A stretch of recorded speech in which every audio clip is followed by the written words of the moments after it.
Hello and welcome to the Tuesday, March 24th meeting of the Finance Committee.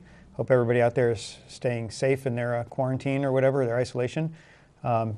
Before we begin the meeting, I must read the following statement. Pursuant to the Governor's order suspending certain provisions of the Open Meeting Law, General Law, Chapter 30A, Paragraph 20, as well as the Select Board's emergency order dated March 16th, 2020, the Finance Committee will be using remote participation for this meeting.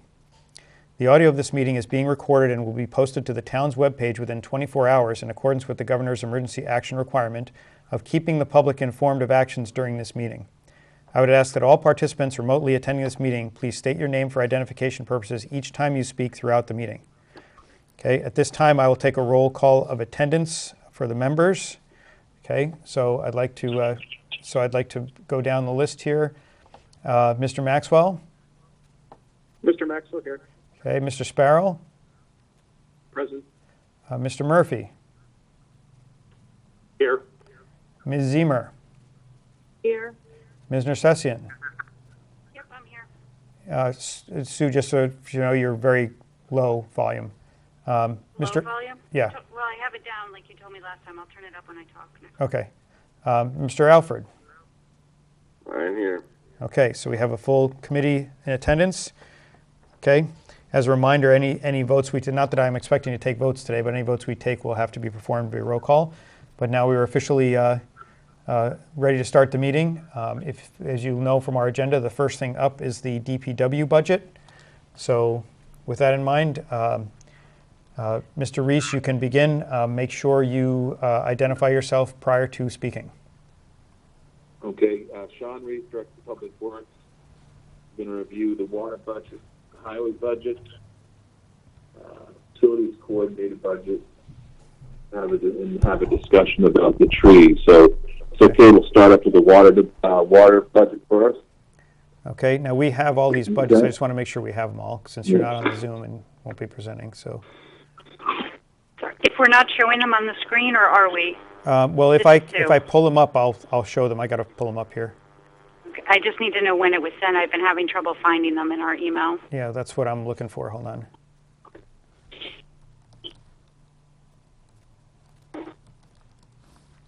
Let me see what I have. When was this sent? I see the Board of Health. I'm trying to see where. There's building and grounds. When were they sent out, Sean? Do you know? No, I do not. I thought we had them too, but I'm not seeing them anywhere either. So I'm sure you have. Want me? I mean, you can send them to you now. Ken, yeah, go ahead. If you can do that, that would be great. That would actually probably be better. I'm sorry, what's the email address? Just use FinCom at fincom.holliston.k12.ma.us. Okay. Or you can just send it to me and I'll forward it to the committee if you prefer. All right. Give me a couple seconds here. Mm-hmm. Yep. Make the attachments.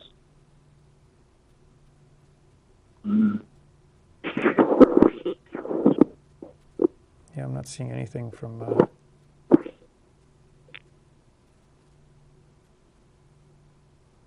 Does Ben have them at all? I think I may have found them. Hold on. Oh yeah, I found them. Okay. It's okay. For the committee. It was sent on February 18th at 11:30 a.m. Remember, this was originally scheduled for February 25th. So the budgets are in there.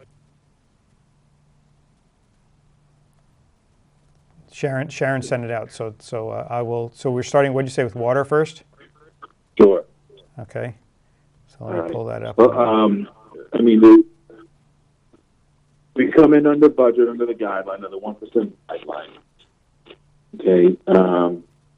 Actually, 30,000 under last year's budget from FY20. Actually, 7,330 lower than FY20. Most of the salaries are in negotiation now. So if you see any changes to that, I just assume the 1%. With the administrative salaries, one of them being frozen and everybody else has the 1%. The one significant change we had was in the professional services. I increased that by $35,000 just based on the run rate and my discussions with my liaison, Ben, just looking at the past history.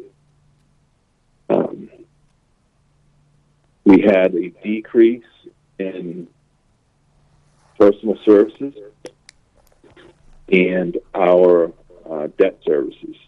So the budget benefited from both of those. I guess I can just address some questions you have regarding the budget, and I'll go from there. Okay. Okay, hold on one second, Okay. because I have to manage this, because I've got to stop sharing to go back to the participants here, so. Okay. So we'll start with Mr. Maxwell. No questions, but thank you. Okay. Let's see. Mr. Sparrow. I've spent a lot of time talking to Sean about these budgets, and he's been very open and forthright with me, so I've had all my questions answered to this point. So I'm good. Thank you. Okay. Mr. Murphy. Can you send it to me again, because I can't find that email. Okay, I will I need to forward look at it. And I will forward it. Hold on. I'll do And that. I just sent them to you as well, Ken, okay? Okay. Okay, just to make it easy for everybody.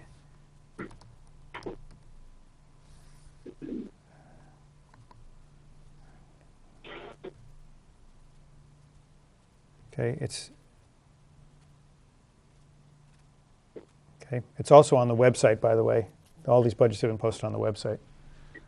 So, but everybody should have them now because I just forwarded them again to the members.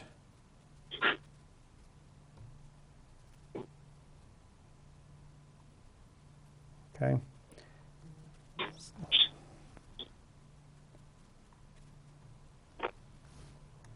can you come back to me, Ken? I will do that. Okay, Ms. Zimmer.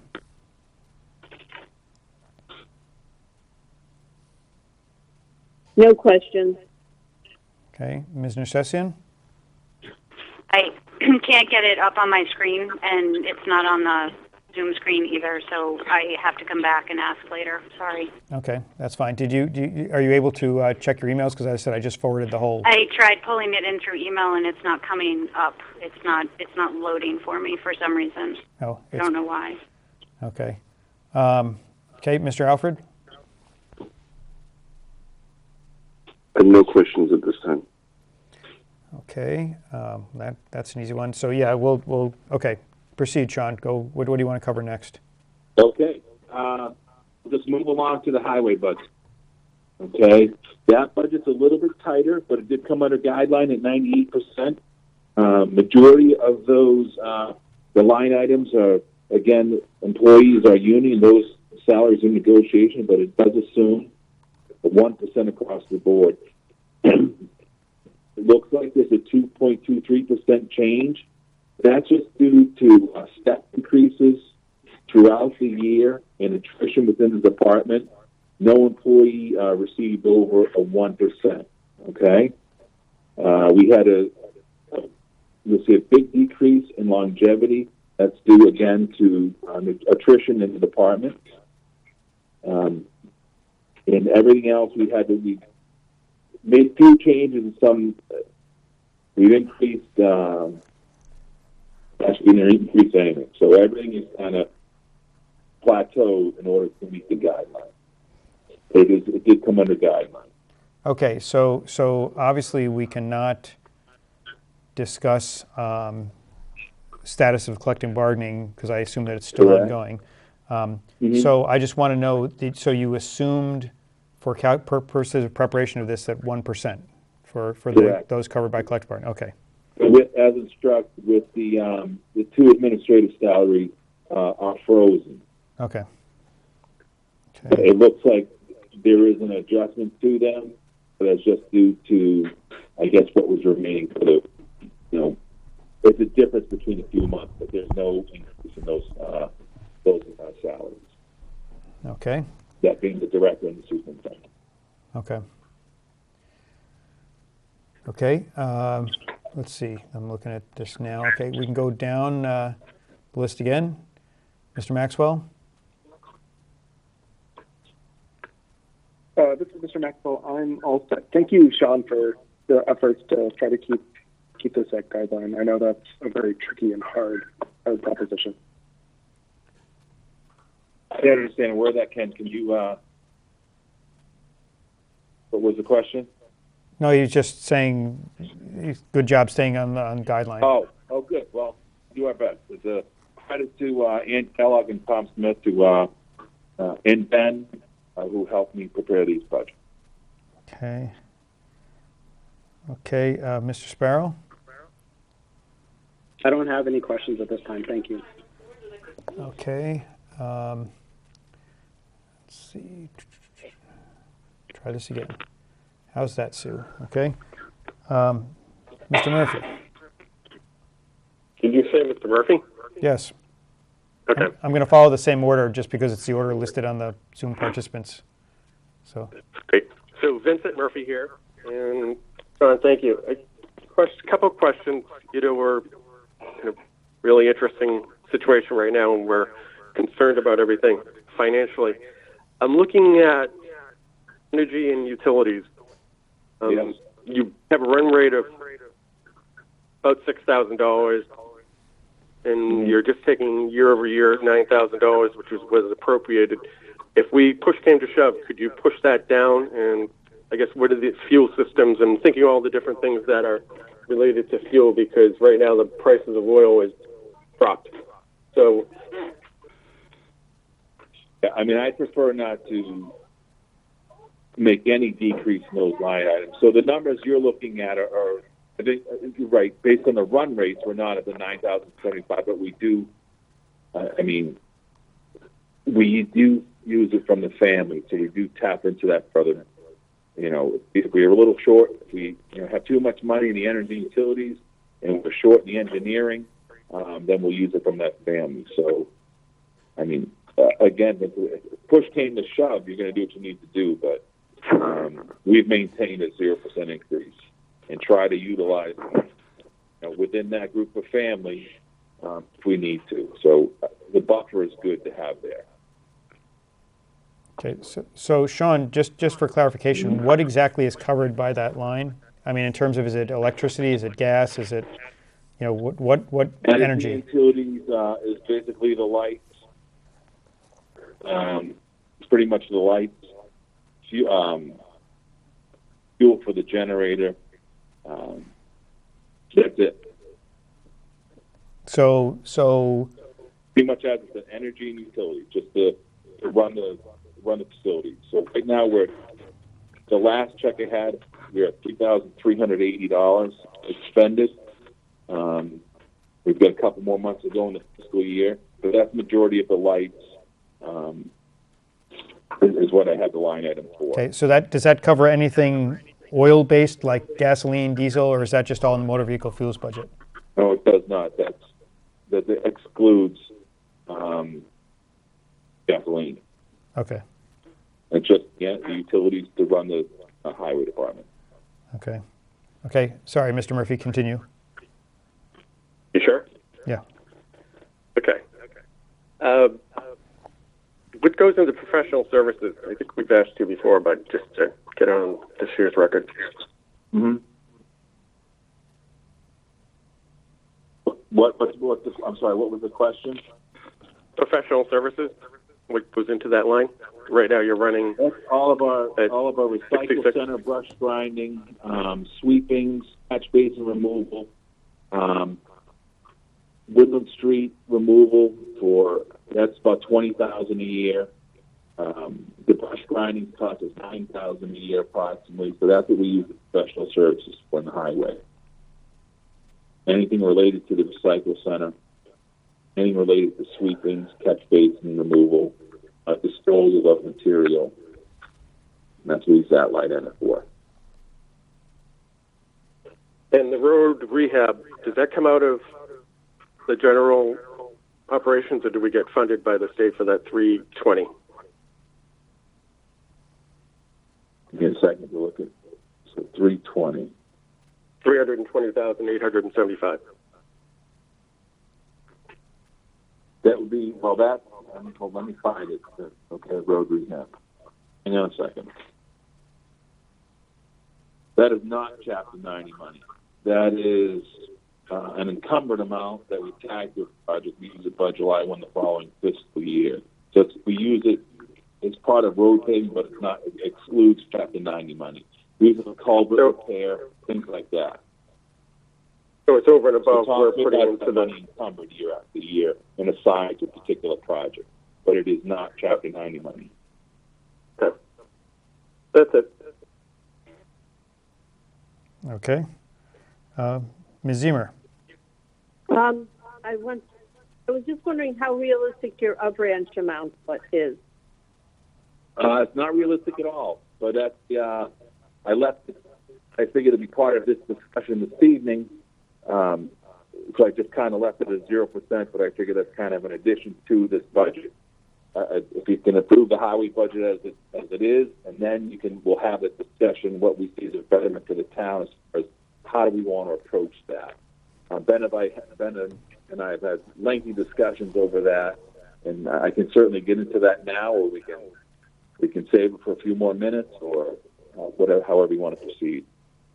No, we should talk about that because that's part of this budget. So. Okay. All right. So the up branch certainly is underfunded. Okay. Right now in the queue, we have about 93 trees. We've been tracking those, how they've come in, whether it's through the Google or through an email or a phone call. So we've estimated about $100,000 to complete what we have existing branching now.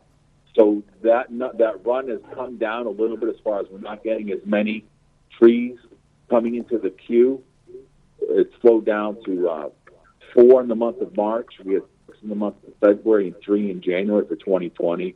But we've got about 93, about 100 trees right there waiting to be cut. And we've estimated we need about $100,000. Well, I'm sorry to interrupt you. Is that this fiscal year, or is that FY21 you're talking about, the 100,000? I don't know how you want to approach it. So that's the thing. If you want to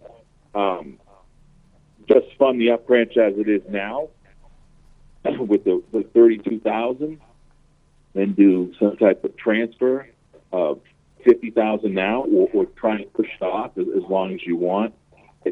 Those are the kind of questions that's going to leave up to the finance committee to determine how they want to get me some money now to cut some trees now, and then come July 1, this budget obviously regenerates itself, and then maybe later on in the summer or the fall, you revisit it again. Just if you gave me $100,000 now, I won't be able to, it'll take some time to use that money up so we can stagger that out or drag that out. It's I would defer to what your approach would want to, the finance committee's approach would want to be with regards to funding the up branch. Yeah. So, okay. So what you're saying is you've got $100,000 of tree work that's already in the queue? Correct. Okay. We'll come back to that. Mr. Murphy, you can continue. Or was it, were we still on Vin, or I don't remember whether we were on Michelle? Michelle Ziemer here. That was the only question I had. Okay. Vin, did you have anything else?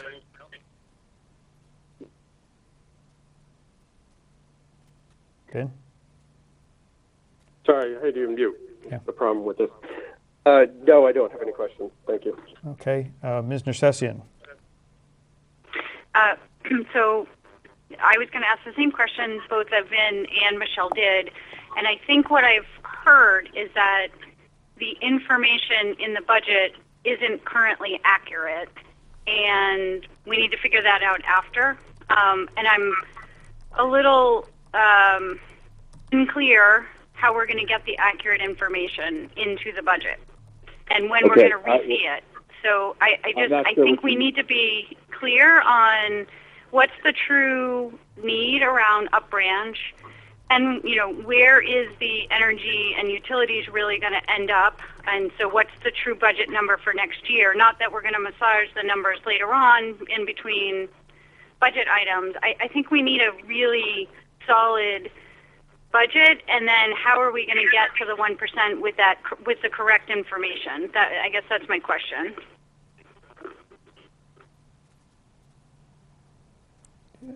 So, this is Ben. Can I chime in here? yeah, go ahead. So I think part of the problem, as Sean mentioned, we've talked a lot about Upbranch. I mean, part of the problem is that a lot of trees came in really fast that need to be addressed.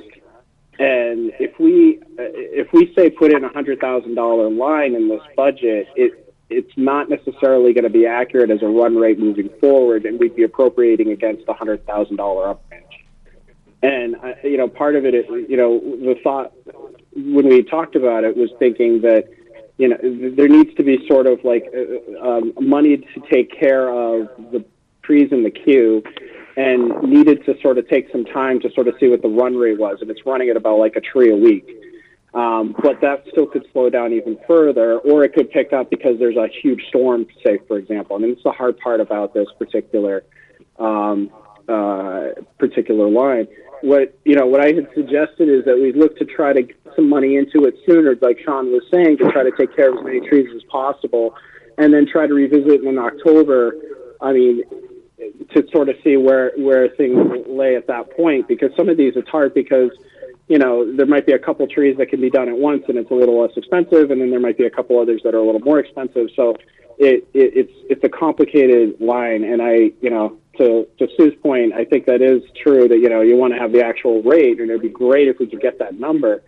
But I think this has been a problem in the past, and it's become a particular problem because so many trees were being sent in to Sean to be addressed immediately, and so there's the two issues of one, get to take care of the trees that are in the queue, and two, to sort of see what the run rate is, to see what the right number is for that budget, and trying to keep to guideline. So there's those three issues. So that's all I'm going to say. Thank you. Well, so Ben, this is Sue again. I think part of my challenge is that this number of the 32,857 is less than even what it was expended in 2018, and we know that there's been more tree work needed, and that since the launch of the website, we've gotten more requests in the town. So to have a number that is below 2 years ago seems really misleading to try to make a budget work.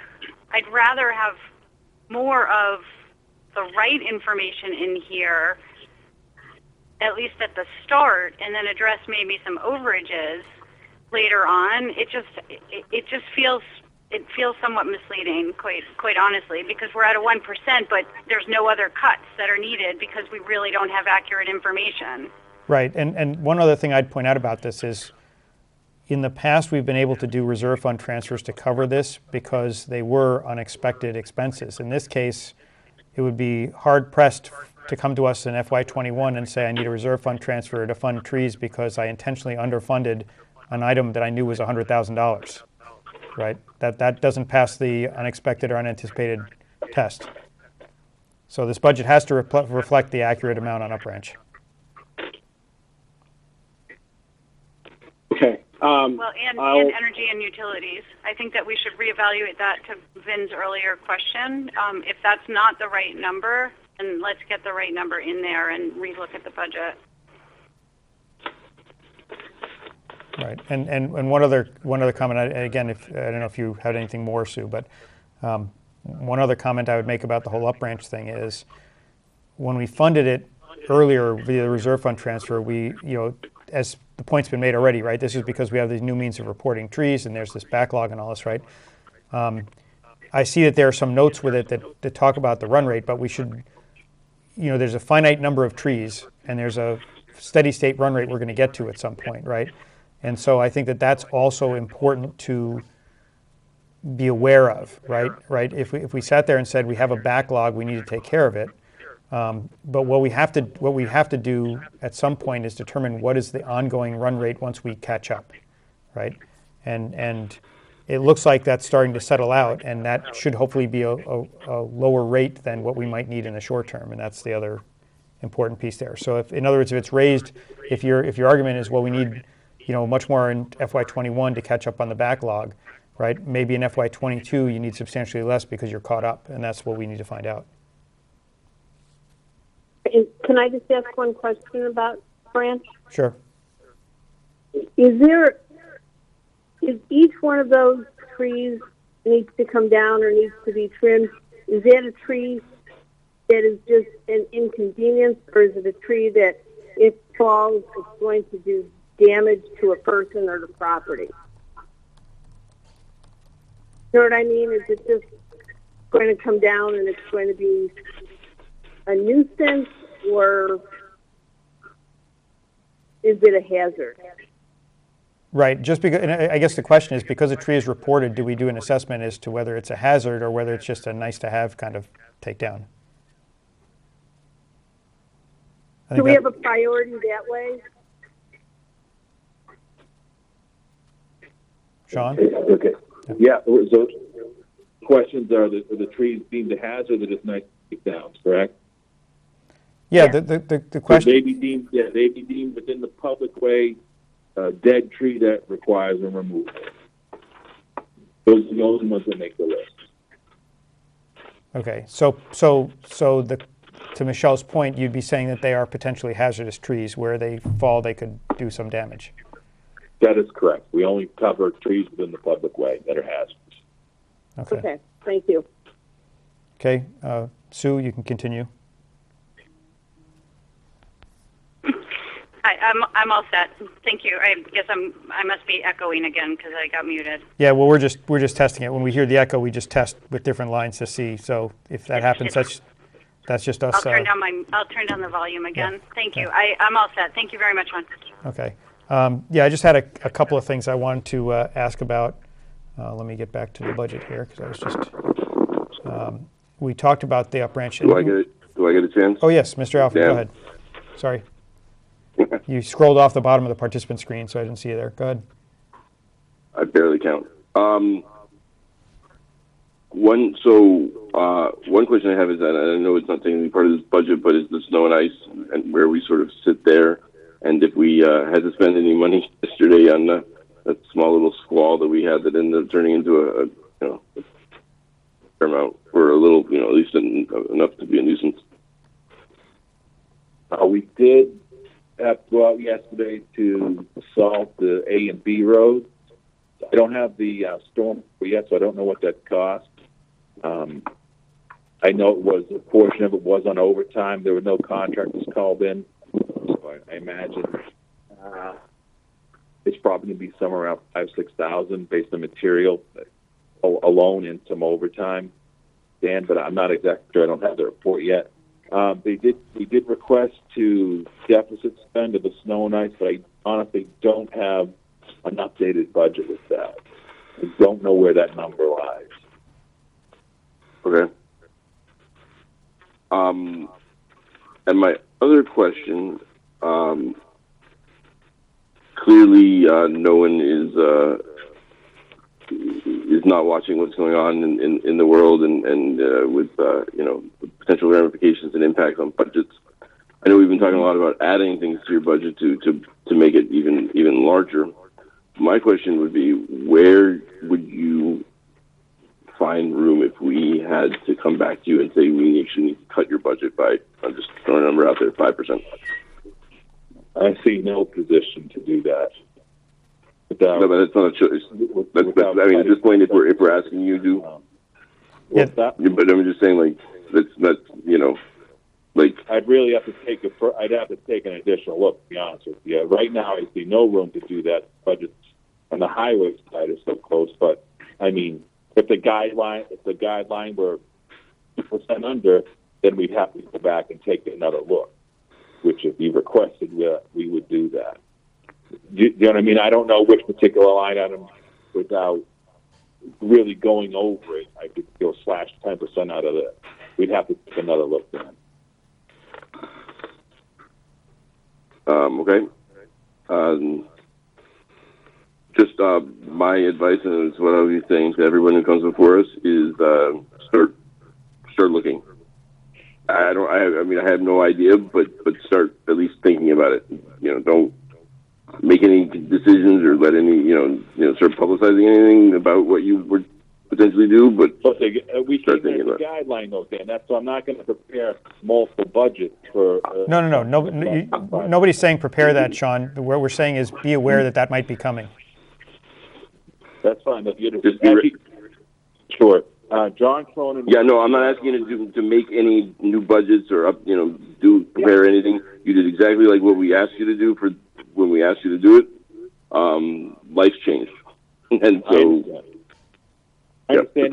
Well, what I would advise if the finance committee were to direct us to say, "Hey, come in, 2% under FY20," then that's what we would do. We'd make every effort to do that. If that makes any sense. Okay. Hey, Ken, it's John. Yeah. Yes, go ahead.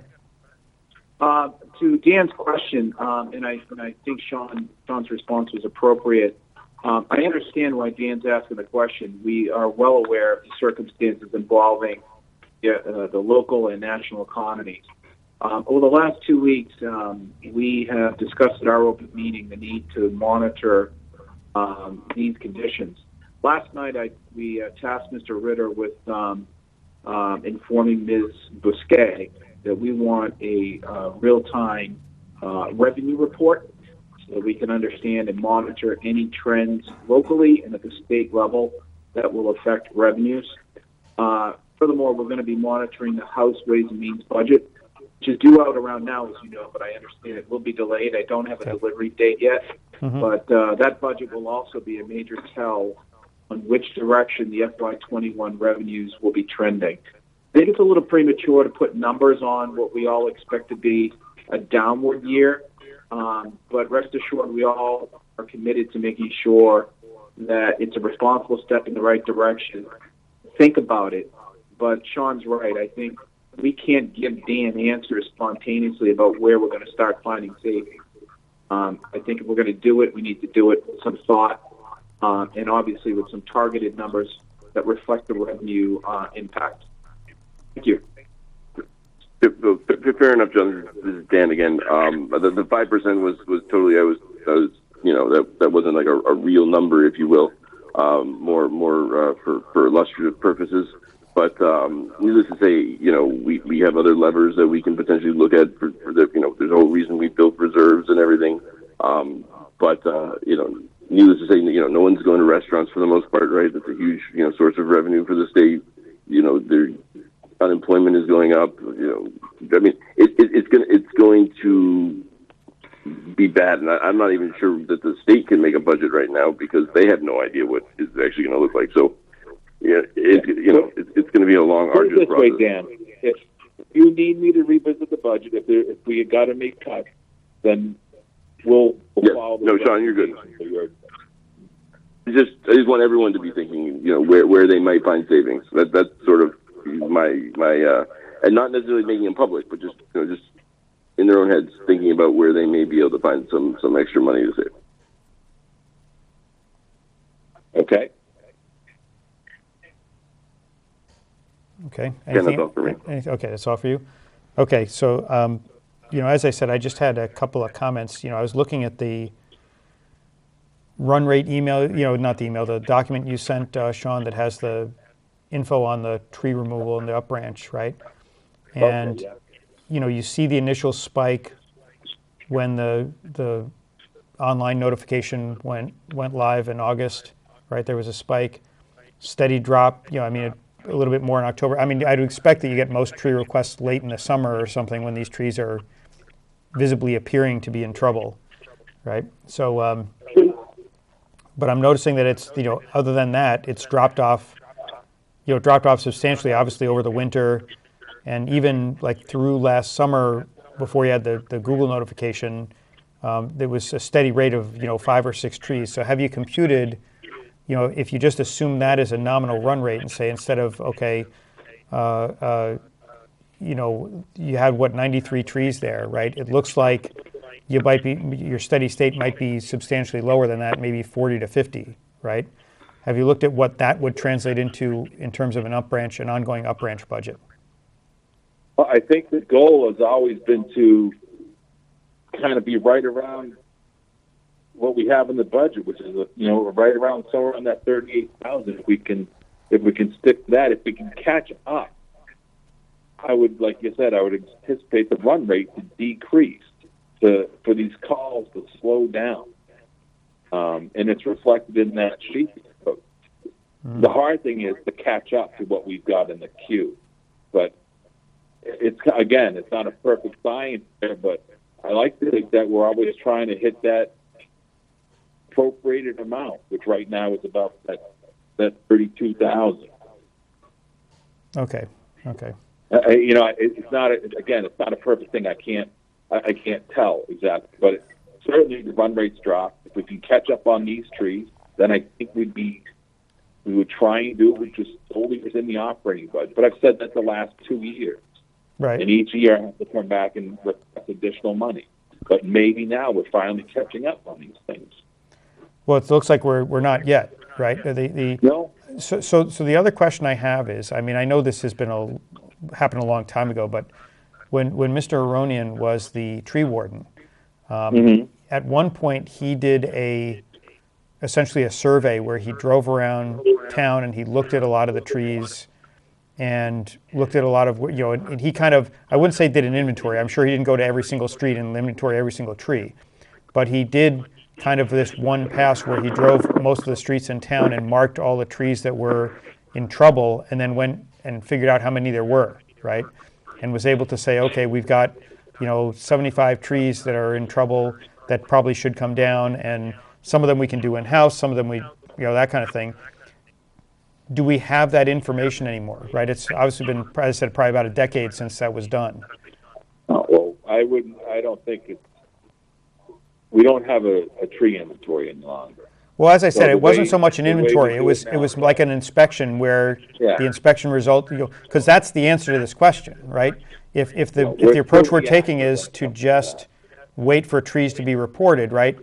Then we're leaving it up to chance that the trees that are in trouble get reported, right? What we should do is at one point during the year, not every week, but once during the year, take, maybe during the winter before trees bud out or something, you drive a lot of the streets in town and you just mark the ones that are on town property that might be in jeopardy, and then keep tally of that, and then say, okay, our tree survey this year identified 75 trees or 50 trees or whatever, and then that could form the basis for your budget for that year, right? If you take that trip, you do that in February or something, or March, and then come into the budget and say, okay, we did our pass this year and we identified this many trees that we see, rather than saying, well, if somebody calls one in, we deal with it. This way we have some ideas to what to ask for, and you have some basis for your budget. So just an FYI. Yeah, if there's time to do a tree inventory, we'll do that. Yeah. But right now we're reactive. Just kind of react to trees that are called in. Additionally, there's some invasive species that are in town. Emerald ash borer, so the town will have to address every ash tree in town over the course of the next 10 to 15 years, and removal of every ash tree on town property. So there's certainly significant expense down the road. But again, my focus right now is it's reactive, but it's just trying to get rid of the trees that we know are a hazard now. And I'm sure that there's more to be identified, of which I haven't done yet. Okay. So I guess that's it on highway. We have. What do you want? So I don't want to beat a dead horse, but what are your thoughts on the up branch? What do you think you want to do with that? Well, what I think I think that the answer is we want to see a realistic number. Now realistic in two ways, right? One is realistic from how much we need to expend to catch up, but also realistic in what you can actually do. In other words, if you sit there and say, we need $100,000 to get all these trees to get caught up, and then we were to hypothetically give you the $100,000 and say, okay, catch up, right? We don't want you to come back the next year and say, well, we only got 50 of them done because we didn't have the ability to do 100, right? So match it to what your capabilities are, match it to what we can get from services and things like that. Figure out what it's really going to take to catch up. Now, well, it's $100,000 to catch up on the trees we have in the queue, but it'd be up to you when you want it. How do you want to disperse that money? Correct. And that's a discussion we'll have to have, right? As the Finance Committee will have to figure out how we're going to do that, especially in light of the situation. But I think that it's very important for us to have the real number. And we do have the capacity to cut that many trees down. These are all contracted trees as well. It's not what we can take down in-house. Okay. Hey, Ken, it's Dan. Good. Yeah. There wouldn't be an argument to be made that in some way we could treat the trees as capital, would there? Like, given that they're contracted outside service, it's the one-time sort of nature of it. Yeah, doubtful. Unless we were going to cut the trees down and make lumber from it. But we could put it as a separate line item on the warrant as opposed to on the budget. Yeah, well, that's why I said that's a discussion we need to have as to what we do about the 100,000. It doesn't necessarily have to get added into their budget if we choose to fund it, right? It could be a separate article. It could be, a transfer we make into FY20 that gets encumbered. That's a logistical thing, but I don't think it could be capital. It's not really capital, but I'm just, looking for creative, because this is a safety thing, right? So, it's one of these things that we have to sort of deal with. Yeah, which is why we funded it when the requests have come in, the reserve fund transfer requests have come in. But as I said before, that works to a point, right? If we're sitting here having a budget discussion where we're saying we know this problem exists, it makes it very difficult to transfer funds later and say we didn't know. So that's why I said I think that's a job for us as the Finance Committee to figure out how we want to proceed with this and getting the money. So, okay, anything else, Dan? Oh, no, I'm good. Okay, so let's move on to the facilities manager then. Ken? Yes. Sorry, it's Sue. Yep, go ahead. I just wanted to ask, I think, aside from the up branch, I think it's really important to get an accurate reflection and an accurate budget rather than massaging data around later on. So if I could just ask that, Sean, if you could just go back and take another look at that budget and really get us some accurate data, that would be very helpful for me. I just feel like we don't quite have it there yet. Okay, you have to tell me what you don't think is accurate data then. Line by line item. Because I think it's all accurate. I don't know, because I don't know what is or isn't, but just the question that like Vin asked about energy and utilities and the run rate and where we are, you said you were using that to fund other things. So I just want to make sure that if we didn't ask the question, maybe there are other things in the budget that's the same thing for. And I just want to make sure we have accurate information for next year as to what really is planned. Okay, so we've requested in the energy utilities $9,075. So if the run rate goes from $5,800 to $7,279, so it's within a $2,000 buck. I don't know how much closer I can get that. It's $2,000 difference from say 21 to what we expended in 2018. It was lower in 19. So we raised it in 20, and we kept it funded the same, 21. So I'm not sure how much tighter I can. It's not. It's not a perfect science. I'm not going to be able to get it exact. No, I get that. But if we had a run rate of, we expended $6,000 in 2019. We appropriated a lot more in 20, but we only have expended $1,600. I don't know where we expect to come out at the end of the year. Okay, so we're over 4,000 expended now. Okay. So it's over 4,000. So I'm just saying, in 2018 we expended over 7,000. So it's just funded at 9,000 now. There's some wiggle room, but I don't know if we like prepay or do anything with.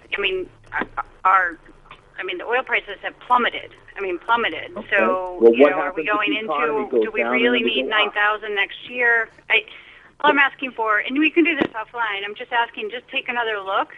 If this is reality, it's reality. But I want to make sure it's reality, and we're not massaging and using excess funds in one area to support another area. I think it's important to have the real information. right? That's what we've historically done. Is if it's in the family, you can utilize it for another part. We try and balance it as quick as we can, but we can certainly discuss it offline or later on or on the road, or I can talk to Ben about it again or whatever we need to do. Hey, Sean, this is Vin Murphy, Ken.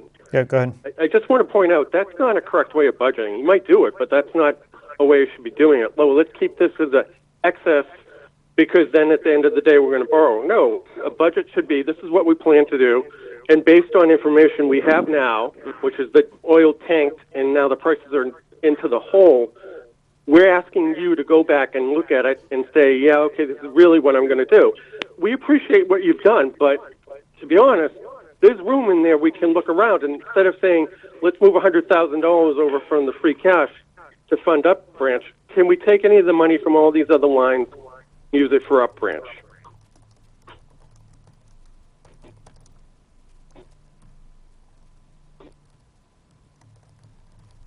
Yeah. So I think that the point's been made, right? We need to move forward, but yeah, I would echo the statement, right? The budget should be presented based on realistic estimations of what you're going to spend line by line. The fact that there is often variability that allows you to move things around is a good thing, but it's not something you design the budget for, right? You don't pad line items saying, oh, I can just move it within the accounting group, right?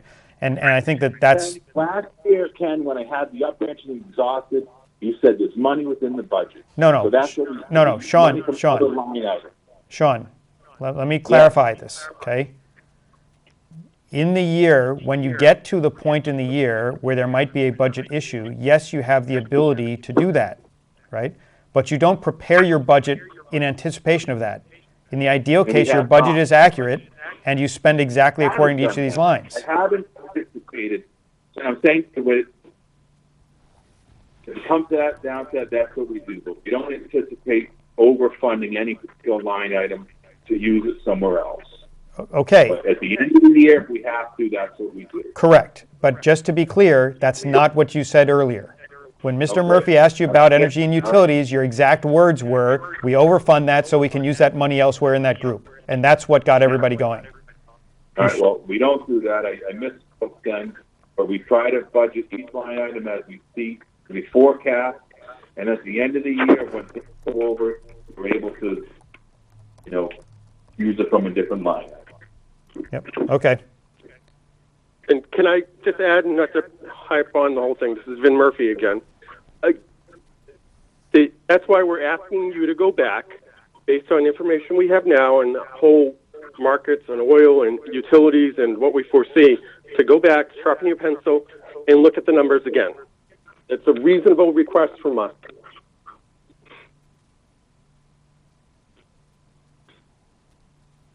Yeah, so what I would suggest is get together with Ben and with your liaisons and follow up further on this, right? We're not going to solve it right now. So,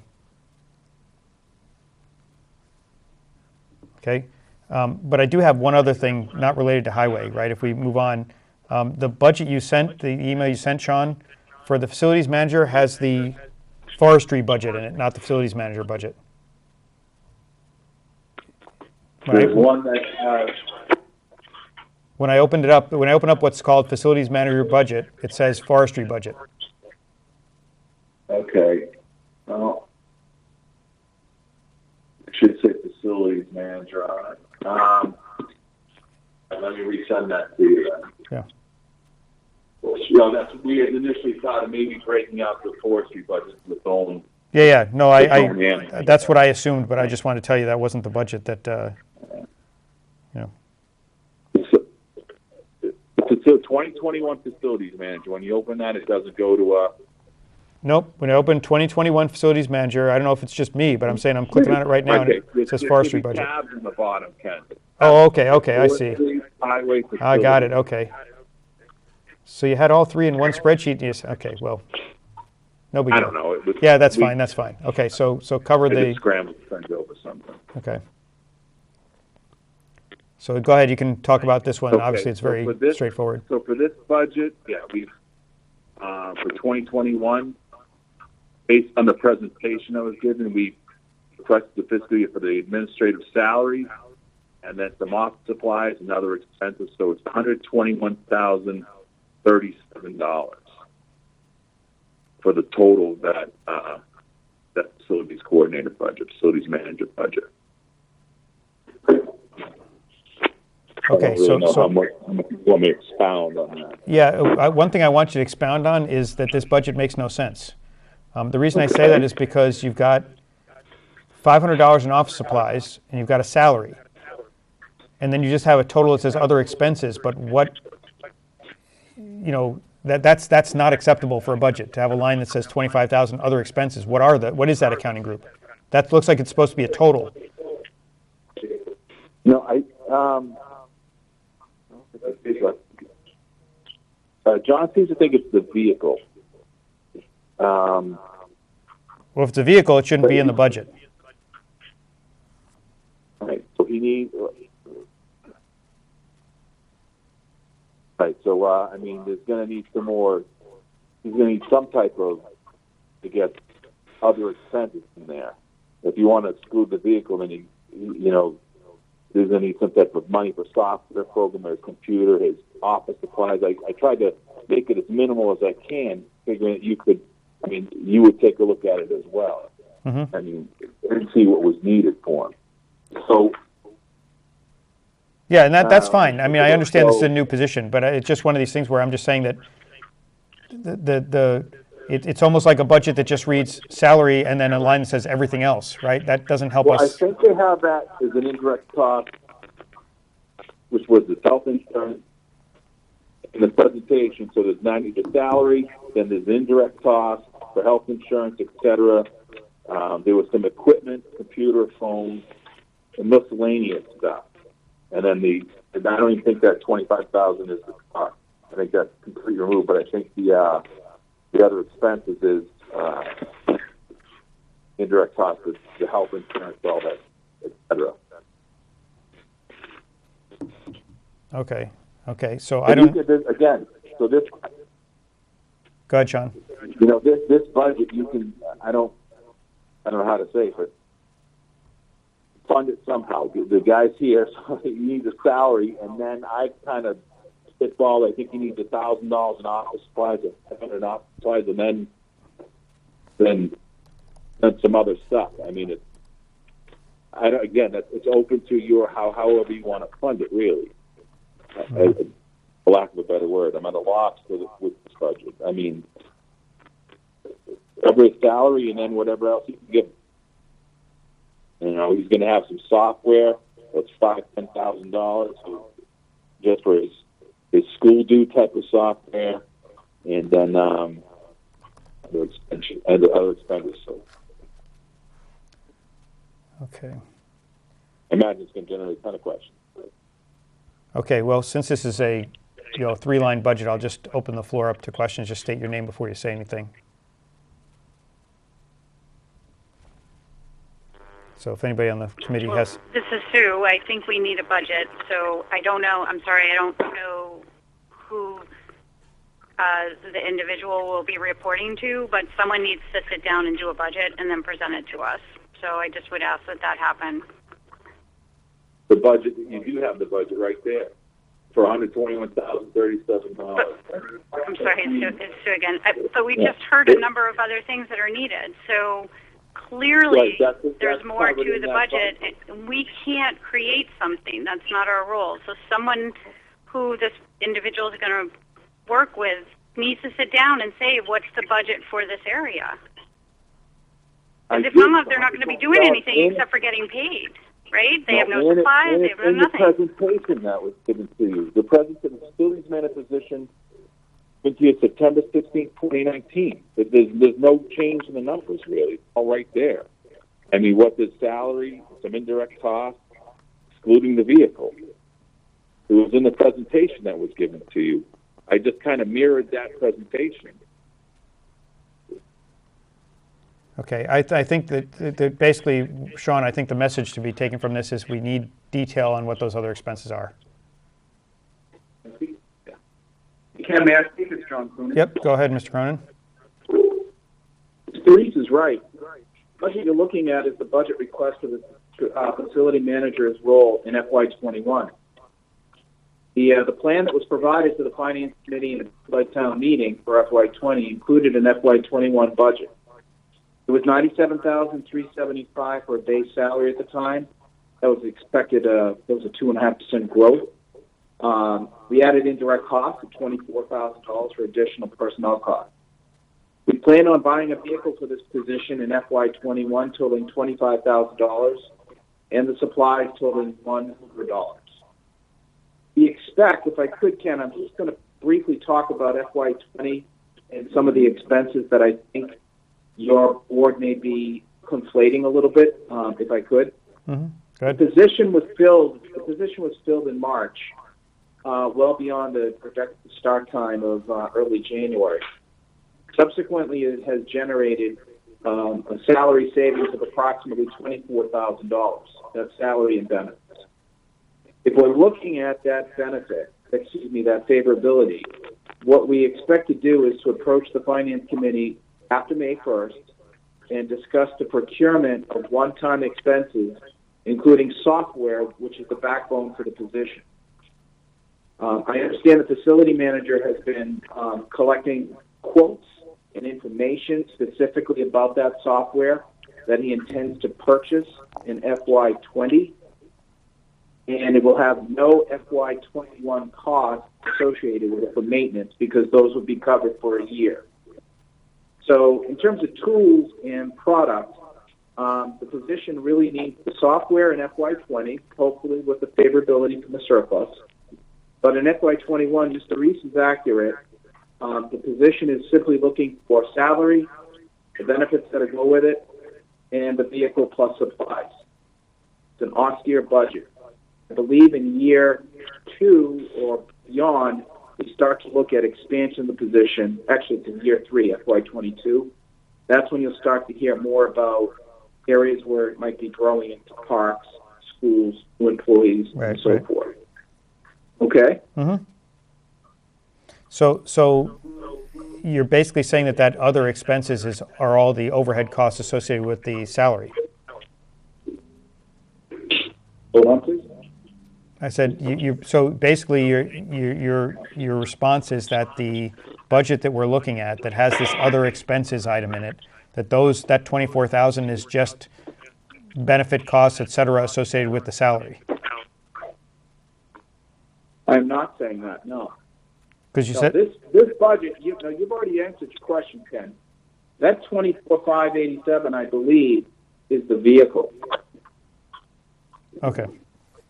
Because you folks you don't budget the benefits in the line items, do you? Would say that again, Mr. Cronin? You folks do not budget benefits. Correct. That's why I was asking.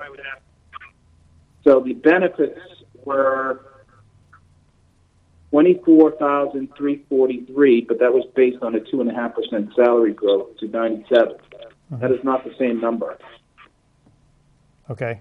Well, as I said, I mean, I think that the message to take is that we just need confirmation of what that number is. Is it a vehicle? Is it other stuff? Right? It's a vehicle, and if you don't want it there, you should take it out and put it into the capital line. Okay, so that's it. It is a vehicle. Correct. Okay. The only other item they were looking for was supply. Okay. Okay. We need. Does anybody have any questions about any of these budgets? I mean, again. Yeah, I have a question regarding the buildings and grounds, Ken. Yes, go ahead. Murphy. Good. Communications, is this person going to have a phone and he's going to use it, or? He has a phone. And so are we going to charge costs out to him? And you broke up. Could you repeat that? Yeah, like we've budgeted and we're expensing all the different phones now and that are going to the gift account. So shouldn't there be a line amount there for the budget? Yeah, I'm having a hard time hearing him, Ken. I'm sorry, it might be the transmission, but I think the question is, what about the equipment for a phone and other items? Is that correct? Yes, and expenses associated with those, yeah. Okay.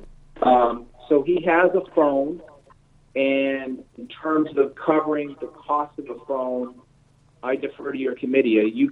Should that be budgeted on this line item, or those collectively are all department cell phone costs paid for through the Office of Technology, some other line item? No, it's paid. Whoever uses the phone goes in their budget. Okay. So that needs to be adjusted. That needs to be reflected there. And then there are other, and as well as any other costs, right? I mean, some of these may be capital, but there are things like a computer, which generally goes through technology because we have the replacement program. So I assume that if he has a computer for access, that was provided by Chris, and that he's set up with that. He was, and that's funded in FY20. Okay.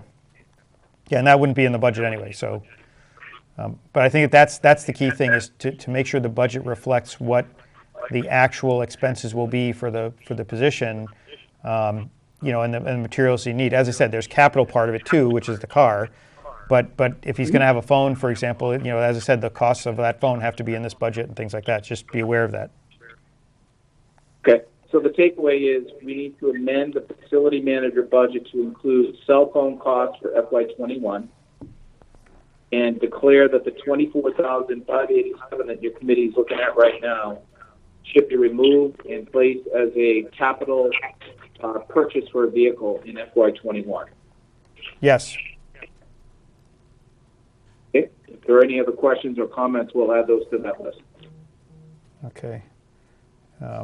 Okay. Any other? Let's see. We have. This is interesting. Okay. So, snow and ice, which I don't think there's much to talk about. I don't typically put. Usually just level funded at the 250. Okay. And do we, I know exclusive of yesterday, do we know where we are so far in FY20? I don't, to be honest. We were close to deficit spending, so we requested the ability to deficit spend, but I don't know exactly where we're at. We're very close to the 250. Okay. Okay. And again, I don't think there's any. I mean, everybody can chime in with questions, but I don't think there's any real question on the snow and ice budget. Right? It is what it is. So, okay, because I want to move on. So, we have anything else for Sean from the committee? Can we go back to the water budget? Yeah, go ahead. That's for Sean. So, go ahead. Yeah. So, Sean, this is Vin Murphy again. I've mentioned this in the past. Not to you, but I mentioned it all. We shouldn't be looking at the budget with debt service. And the reason I'm really concerned is you're going to be adding more debt, especially when we have the water system in place. So based on that, looking at the numbers, I did a quick analysis. You're going up 4.65% without the debt from guidelines from this year's.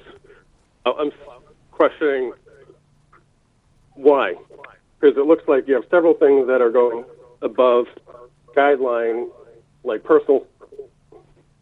forget personnel services, but 7.7% you have purchase services going up $35,000. Then you have 9% increase for supplies and materials, $22,400 from what you're averaging. And that's what I'm going off of. Okay, so in the past, I've calculated the debt service into the budget. I mean, when it. I know you have, and I want to bring up, and I want a discussion maybe amongst the committee that I think it's not fair to looking at it and including it, because in reality, you really can't control debt service. It is what it is. You can control everything else.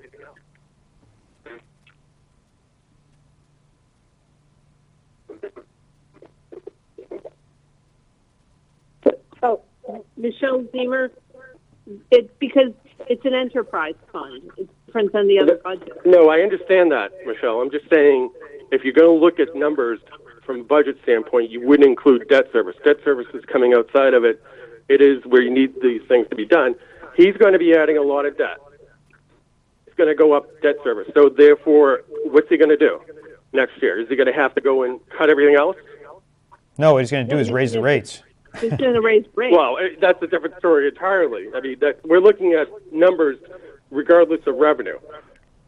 No, I know, but because it's an enterprise fund, you can't look at it exclusive of the revenue side. Right. Well, Ken, you're mixing issues here, because the issue I'm saying is, why are we looking at the budget with the debt service? We should exclude it. And if we do that, it's going up 4.65% when we've asked all the other budgets in town to go up 1%. Right. That I can see. Right. I mean, the question is, why is everything going up by so much elsewhere? Right. So. This is Ben. But there's also, I mean, because it is an enterprise fund, he also has benefits in here too. He's also paying the OPEB, his retirement, and his insurance. Yeah, but should we be taking that out as well? I know you're asking about debt service. No, but what I'm saying is that this budget is unique. I'm sorry, but I'm not including that. I'm looking at line items that are going up 10%, 7.5% year over year from what the average is. So benefits is going up 2.1% from what it's trending. So it's neutral. Your salaries are going up 13.6% from average. And so I think we should say, okay, with excluding debt service, I want to go back. What are we going to do next year? Are we going to say, oh, no, you have to go and cut because your debt service has gone up tremendously? I think we need to set the guidelines here. You don't include debt service when you're looking at the water budget, because it's giving him an unfair, I wouldn't say unfair advantage. You're not looking at true numbers. Debt service is debt service. We figure out a different way of paying for it, but we're asking him to keep the budget stagnant. And because it's an enterprise fund, it shouldn't change the guideline.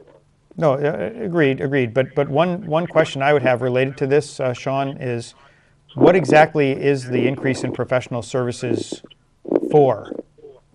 I mean, I know you're saying it's matching what's expended, but what has been blowing the budget the last few years? All right, so professional services in the water. Because that's really, if you took that out, right? So what are we paying for with that? Well, it pays the Army Corps lease, which has gone up. Any type of contracted service we use for digs. It pays for the SCADA, design temperature control, our lab testing, our electrical, weld power. We use hydrous control for our valves. We use it to maintain our filters.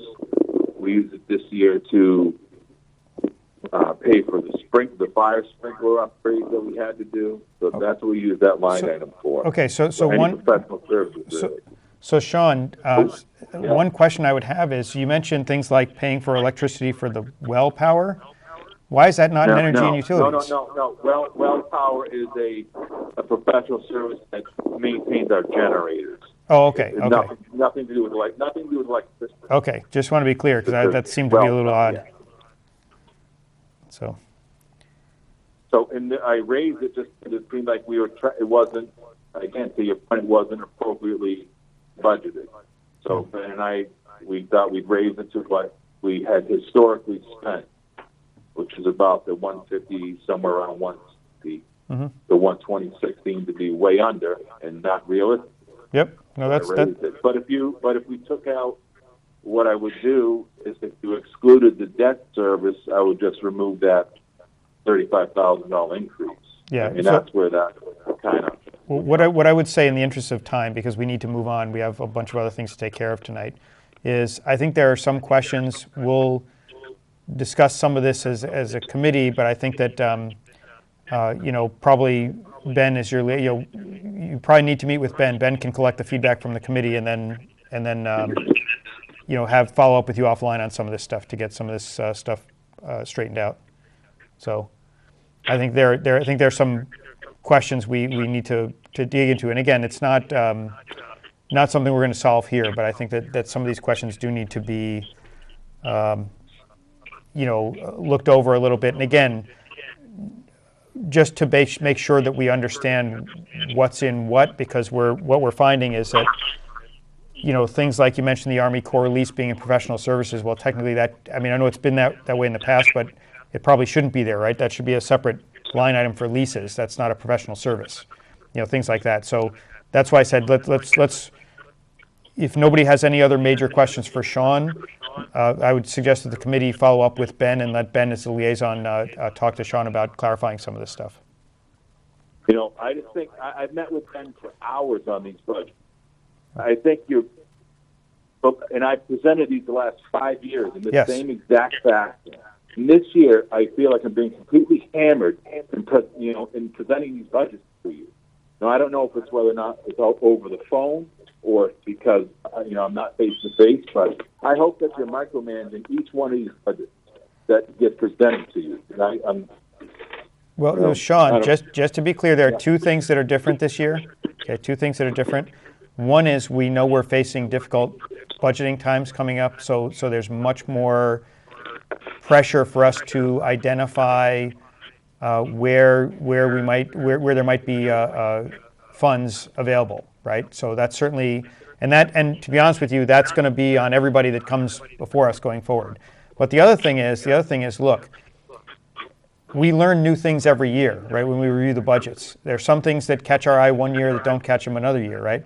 And when they're identified, our goal is always to make things as clean as possible. So, when you say you're getting hammered, you're not getting hammered in the sense that we're not like picking on your budgets for any reason other than there have been some things that stand out, and we're asking more. And when we find out more about those budgets, we're finding out that things may not be right, and we need to fix them. That's all. So that's why I said we need to move on. But I want to. I think that there will be some follow-up. I know you met with Ben on a lot of this, but Ben, I think, has been listening to a lot of this discussion too, and we'll know.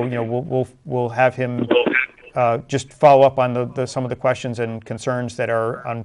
And again, this is just to make sure we understand the budget picture correctly, because we understand we're going to be going into times that are going to require us to look much more deeply than we have in recent years. So. Okay, I have the capital request as well. What did you say, Sean? I have capital requests as well. Okay. Well, let's cover that, but let's do that quickly, because as I said, we got to move a little quicker than we've been moving. So. Okay. So for the highway, we're requesting $166,125 to replace one of the tractors, the mower tractor, with basically we use that an attachment to cut the grass, maintain all the fields. And we have a snow blower attachment to that as well. And the capital request that's been sent to FinCom is in line for a replacement. Okay. The front line replacement. Okay. Is this on the capital asset management spreadsheet? Yes, it is. Okay. Well, put it this way: it should be part of your, when we're replacing highways, not out of the rotation for replacement. Right. But I'm saying if this is a regular piece of equipment that has a certain limited lifetime, it should be in the spreadsheet at this point, right? So. Yes, correct. So, okay. If it's on the spreadsheet, then you're good. All right. And the other capital requests are the articles that we presented last year regarding some water articles, a sidewalk improvement plan, and a DPW study. I'm going to let John Cronin speak to those articles, if that's okay. Well, I guess I'm just debating whether, whether yeah. Go ahead, John. I'll be very brief. I know you've got to run. These articles are not ready for submission to your board. They'll be ready likely next week. Okay. We have a final draft. We're waiting for Stantec to give us some time frames on the completion of each of the 4 articles. There'll be 4 because we added the well water study. Mm-hmm. So I want our board to approve of them before they get presented to you. Okay, that's I'm hoping fine. next Monday to get that vote in. You can put it on your agenda for next week. Okay. I'll be happy to deliver it to you then. Okay? Yep. Okay, great. Okay. Okay, then I guess we'll move on. I guess we're good, Sean. Thank you very much. Okay, thank you. Okay. And Thank you, Sean. Michelle Zemer. okay. And apologies to the COA for the length of that, but that's that happens. So okay, so now I think we have. Last I checked, we had. I thought I saw Bob on. Somebody on. Well, Linda's on. Right. So. Yes. Okay. Do we have anybody else from the COA on the call? Linda I'm Sotilli. on, Bob Malone. Okay. And Linda Sotilli. Okay. And Linda Marshall. Oh, both Lindas. Okay. Okay, so I don't know who's presenting. Just identify yourself and go to it. And I think we have the budget, but just actually before you start, let me find it to make sure that everybody can. That should be. I know that budget went out a little while ago. I'm just going to make sure we have it. Bob sent it on March 19th at 9:30 a.m. Yep. Okay, there you go. Okay, so everybody should have it. Okay, so go ahead. You can proceed with, and as I said, in the interest of time, Bob, don't tell us how many seniors are in town. So, okay. I'm gonna let Linda Marshall, if she's up to it, take you quickly through it. I will. Thank you, Bob. Okay. This is Linda Marshall. So basically, and obviously this budget too was created before the current environment. And we have been talking for the past year about our need to increase staff. So there is a new position in the clerical that is listed. The budget itself was 1% before we added in that new position. Okay. At this point, we're pretty on track this year. The only line that I am concerned about is going to be our transportation. And most of that is paid through the MWRTA, but we have seen a huge upsurge in that over the last couple of years. Okay. Now, you've seen that huge upsurge, but you've probably seen a huge downsurge recently, correct? I'm out on medical leave and have been for the last 3 weeks. Yep. So although there is some downsurge, we provide essential service. Mm-hmm. Linda Sotilli can actually speak to specifically what we're doing for transportation since this is all started. Linda? Yep. Hi, this is Linda Sotilli. So recently, within the last 2 weeks, we have kind of cut back on some of our transportation, but our drivers are still working.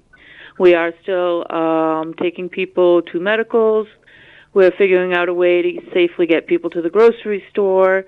Rather than people coming into the facility for meals, we are actually using our vans and our drivers to deliver meals to our seniors that can't get in for meals. So it's only really been in the last week or two that it's quieted down a little bit, but we are still operating with our drivers. And even with the current position we're in now, we do have the approval to continue providing these meals, as Meals on Wheels have reduced more than half of their meals that they're supplying to seniors. So if we can just get at least 2 hot meals out a week, that's what we're doing to some of the more vulnerable. This is not to just anybody in town. This is to our seniors who need to be receiving these meals. And going forward, like I said, we will still be, we're very selective on who we're going to be taking to this grocery store and for medicals, but we are still operating. Okay. So the Meals on Wheels part, just for my own clarification. Let me clarify first, we are not Meals on Wheels. That's done through BayPath. Right. So they've cut their program in more than half. They've reduced, there's 4 levels. They've reduced 2 of them, they've eliminated 2 levels completely and kind of reduced the other 2 levels. And not everybody gets Meals on Wheels anyway, but and the foods that they're supplying, they've reduced the amount of food each person is getting in a week too. So the least we can do at this point is get a couple more hot meals out to some of our seniors. The food pantry, as you know, is delivering groceries to them, and these are a couple of meals that they have prepared already. Okay. Okay. So do you guys want to say anything else on the budget? Or do you just want to take questions? Yeah, only indirectly. Along with the budget, we did send a brief explanation of the increase over the last 7 years. I won't go over all of it, but the various services we have provided have increased between 30 and 90%, and that's very impressive. So that's really the other thing that I just wanted to briefly address. Yep. No, I saw that. Yeah, I don't think anybody disagrees that we're providing a valuable service and you're doing an excellent job of that. So. And this is Bob Malone. Yep. Good. If you don't mind, let me just say that this position is one that we have talked about for ourselves a number of years, and publicly at least in the last year. It was presented to the Board of Selectmen. They understand that this is a priority request that is outside the guidelines. They also supported it, and they voted in favor of it, and recommending it to the Finance Committee that they have approved it. And the intent of this, as I hope you can discern from the job description that went along with it, is to redistribute some of the more clerical activities, including some of the increasing work in transportation scheduling, to a position such that the other activities would be able to be concentrated on in better fashion. Some of the places where we're really seeing some pressure is in outreach and transportation. That's a job that, while we combine it in Holliston, in a lot of towns it's two separate jobs. And both sides of that, as Linda Marshall was saying, transportation is becoming a bigger piece of it, and outreach is becoming more critical. And so we see a real need for trying to relieve that position of some of the administrative burdens that they do, and also the director and the assistant director, because some of the other areas that we see needs for seniors in are ones that they need to start paying some attention to, and again offload some of the administrative burden that they have. So that's the reason we're at the point now where we understand that this is beyond guideline, but we think it is a critical request at this time. Okay. Yeah. Well, I mean, I wouldn't disagree with that. Obviously, we're living in a new world, so we have to see what things are going to look like going forward. So. Understood. Yeah. So okay. So I'll if you guys are done, I'll go through the usual list. Mr. Maxwell.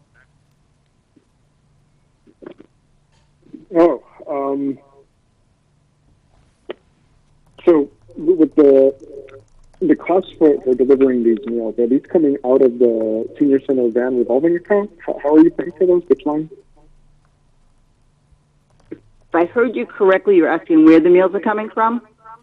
The cost for delivering them. Like, which line are you using to fund the drivers and the transport? As far as purchasing, I'm really having a hard time hearing you. What he's asking is, how are you reflecting the cost of delivery of the meals? Where is that appearing in the budget? So the delivery... Linda, how's the transportation program paid for? That's the question. Right. So yes, it's paid for out of our transportation budget, and that is primarily funded through revenues from the Metro West Regional Transit Authority.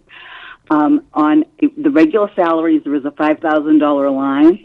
When we joined with the MWRTA, one of the requests was that these are employees of the town, so the town be responsible for paying the benefits, and benefits, and that I mean sick time, vacation time, holiday time, etc. So at the end of the year, I will work with Sharon, and we will transfer that money out of regular salaries and into the transportation line. But that's the only piece that the town funds.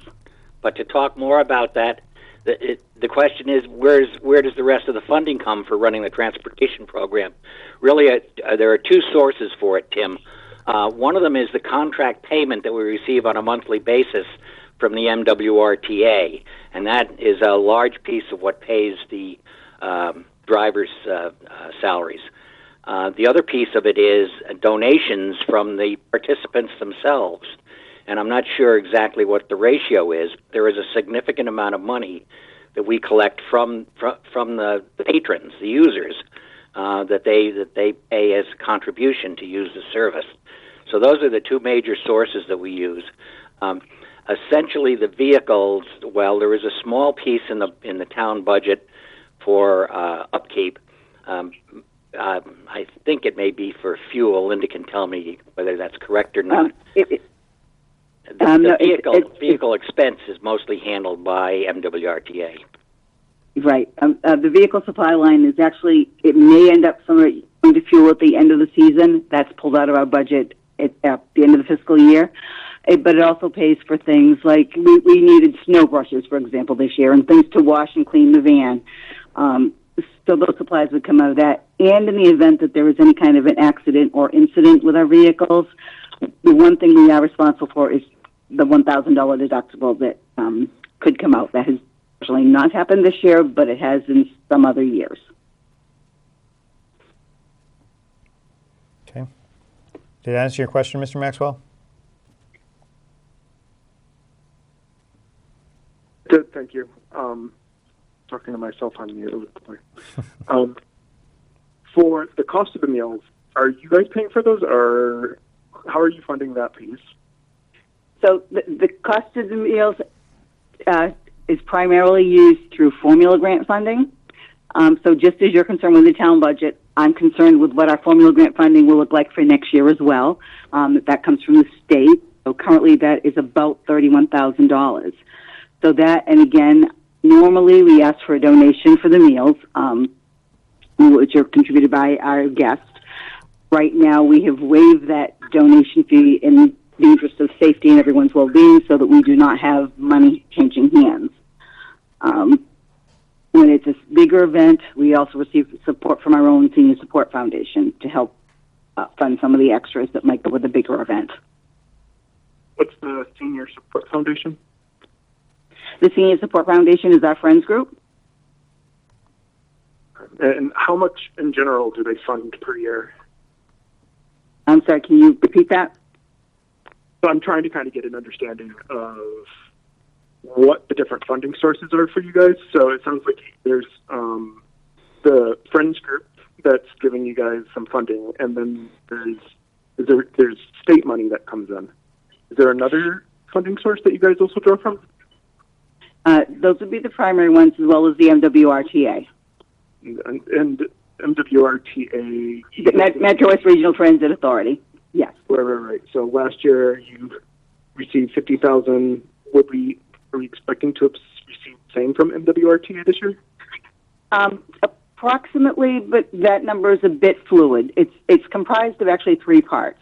So it is the contract amount that Bob was speaking about that we receive every month. The donations made by our passengers, and then we also, if we provide transportation for somebody who is ADA qualified, we do receive a separate amount for that, and that's all given to us monthly. We invoice them, and we're reimbursed monthly for those expenses. Okay, and then how much is the Friends group giving you guys, and what do you guys use that money for?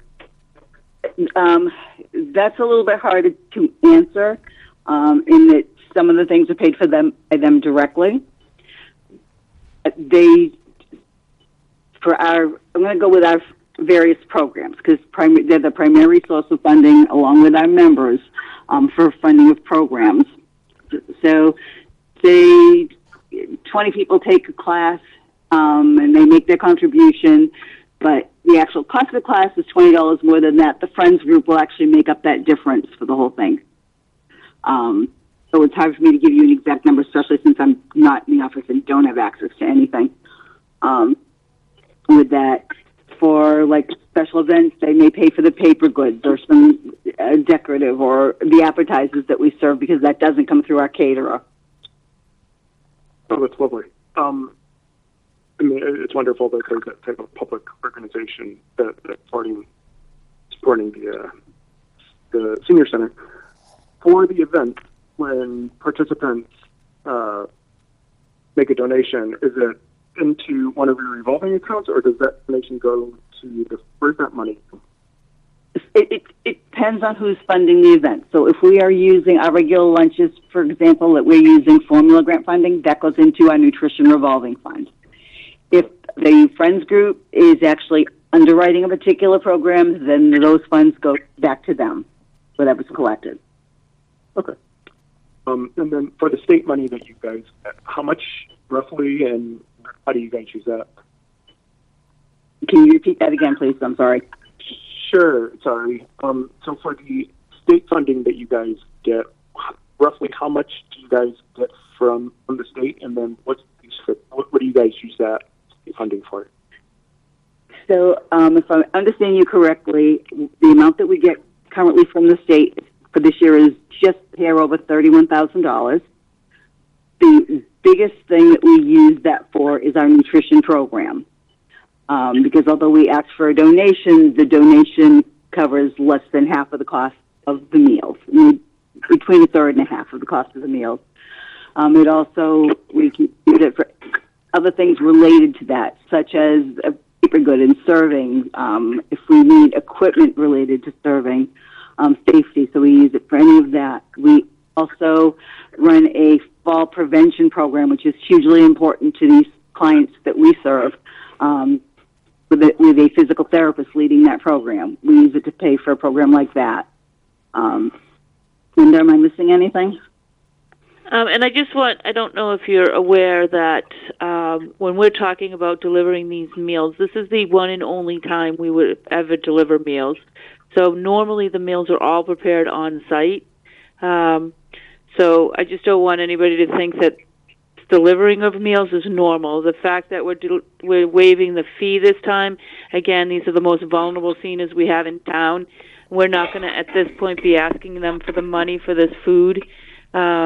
But normally this is not the norm. Norm is we only provide food in-house, and most of our guests will make a donation to that. And then the formula grant, like she said, basically covers the balance of that. Okay, well, one thing I would say, given that, is if this is being done because of the current situation, keep an accounting of how much the expense is, because that's something we're going to want to track. The government wants us to keep track of the expenses because we might get the reimbursement for them. Yeah, when we get the invoice from our caterer who's actually preparing these meals, we will put that code at the end of those invoices. And Linda, if we can track it by hours. So I heard Bob there. What? Yeah, Bob Malone again. Ken, for you and the committee, it may be of some interest. I'm looking at a document that we prepared probably about 4 years ago, so it's not really up to date, but it's got a breakdown of some of the sources. And at that time, let me see if I've got a date on this. I think it was probably 16, fiscal year 16. But at that point, we had there was a number, $22,875 that came through grants and fundraising, and my assumption is the majority of that is probably through, or a good portion of it is through the Senior Support Foundation, our 501c3. The biggest element in there is the annual fall fair that they conduct on our behalf. The other thing that you might want to know is that in 16, there was over $41,000 that was collected from, it's listed as user donations and fees. Some small portion of that was probably proceeds from the bookstore and the used goods shop that we run, but the great majority of that is the donations that the seniors themselves make to participate in the courses or use the transportation program or have a meal. So those are some other sources of our funding for programs. All of this is for programs, since other than the small amount that's contributed in the account appropriation for the transportation program, all of the other programs are funded out of these external sources. Okay. Hey, Ken, it's Dan. If I could, just one thing. Go ahead. Just since we've sort of been talking about meals and stuff, we've had some conversations with the schools, because they're also putting together meals for some of the sort of our at-risk students and stuff. And look, there's probably a ton of differences, and it might just make this not at all tenable. We were trying to sort of work with ways to help them sort of find synergies with other areas to make it to be able to do it more cheaply. It may just be worth a call over to Keith or Brad, see what they're doing, and see if there's any way that you guys can work together on delivering the meals, because we do have two different groups both delivering meals within town. or at least organizing meals. I don't know if the schools are necessarily delivering them, but just a thought. And again, it could be that there's just too many differences there, but it might just, given all the circumstances we're under right now, just something to look into. I think, Dan, Bob Malone again. I think part of that, there were some early conversations between Brad, Linda Satilli, and Linda Marshall when the crisis first arose. The school meals are done on a pickup basis. You pick them up, and an individual has to come and get them. What we're talking about for transportation of our meals to seniors is our senior group that we know of that are at risk for not getting a hot meal, and probably would find it difficult to get down to the school parking lot to pick one up. Well, no, I totally. I mean, and that's why it may be difficult. But I'm not suggesting that you stop delivering them, and I'm not. But maybe even purchasing synergies from whoever, because I know that some of the donated food is maybe starting to the donation period is starting to expire. Anyway, it just might be worth another call now that things have changed. And I'm certainly not suggesting that you ask the seniors to try to come and pick the food up. I'm not saying you change what you're doing. Yep, good idea. Okay, so Mr. Maxwell, we were on you. Oh, I am so sorry, Ken. I am all set. Thank you. Thank you very much, guys. Okay, Mr. Sparrow. Thank you. I just, before I ask any questions, I just wanted to say, I really appreciate what the Council on Aging. You've been great to my grandmother. She speaks very highly of you and take good care of her, Aura. So thank you so much for being so kind to her and providing services and opportunities and community to her. So thank you for that. You're very welcome. She's a lovely lady. Thank you. She is. Thank you. A couple questions. We talked, I think it was to the veterans, I forget when it was. Everything's so kind of crazy right now. And it sounded like there was some, we were using some of your vans to drive veterans and to some appointments, which I think was an agreement that we had, but I thought that where we left it was there might be some, like you might be tracking how much is being done, and I just was curious if you had any information about how much the veterans are using your services, or if they're using your services for vans. Linda Marshall, Ben, thank you for bringing that up. Yes, we have been asked to provide some additional services to veterans, and we have tried very hard to look for outside sources, and most of that is through our Outreach and Transportation Coordinator, Marty Schneier. One of the reasons is that we were not able to come up with any funding source to add to our budget to provide these extra rides, and most of these rides were one-on-one. And if we were talking about going into the VA hospital system, you were talking about several of our hours of one driver's time. They weren't going to drive into Boston and come back and go back 2 hours later. That didn't make sense. So it was a costly program, and it is one piece of why our budget is over. It's certainly by no stretch the only reason why our budget is up. So we've worked really hard at trying to find other sources of transportation. But as a last resort, we're doing everything we can to provide the ride if we cannot find another source. Sure. Have you been tracking how much time or how many rides you provided to the veterans? I believe that Marty is. That would be, she's the one that does all that scheduling. I don't have that available right now. Okay. The second question I have is on your budget that you provided. There's the senior center van revolving account. Yes. Am I reading this right that you've been losing money on this account for a couple of years now? Yes, but that's really because of a system change in how we operate. Okay. Several years ago, what we did, it's Linda Marshall again, several years ago we joined the WRTA call system for people to schedule rides. It's also how they now pay for their rides. So that's part of the MWRTA money that comes back to us now. In the past, our drivers collected those $2 fees from everybody and went into that revolving fund. So now the only time we deposit money into the van fund is if we do an in-house, like day trip type of event, which is exclusive of the MWRTA, and then those donations will still go into that account. But the other funds, we're still receiving them, but through the MWRTA line.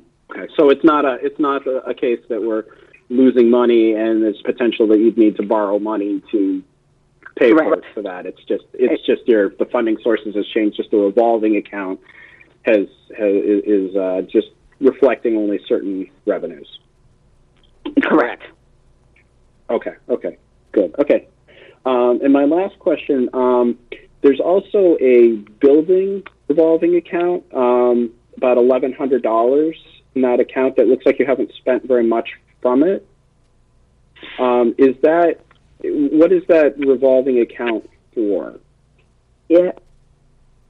It is for building needs. The money that used to go into that was from outside rentals. So we no longer do outside rentals, which is the other reason why it's just been pretty much a stable amount. So my understanding is that it can be used for any building need. Okay, so it's redundant to your 52,400 building and grounds maintenance budget line. It could be used to offset some of those expenses, correct? That would be my understanding. I'm not positive on that. Bob Malone. In the past, the fund, as Linda says, would generate a very small amount of money because it would be from building rentals, and if we got $500 or $750 a year in that fund from revenue, that'd probably be a lot. And what we would do is we would use whatever was available in there to help offset building expense. And in fact, I think we used to look to that before we'd even use the town appropriation. But that has not been a very active revolving fund for several years now since we're not renting the building. Okay. That's all the questions I have. Thank you very much. Okay. Mr. Murphy, yes. Thank you, Ken. Vin Murphy here. So, thank you.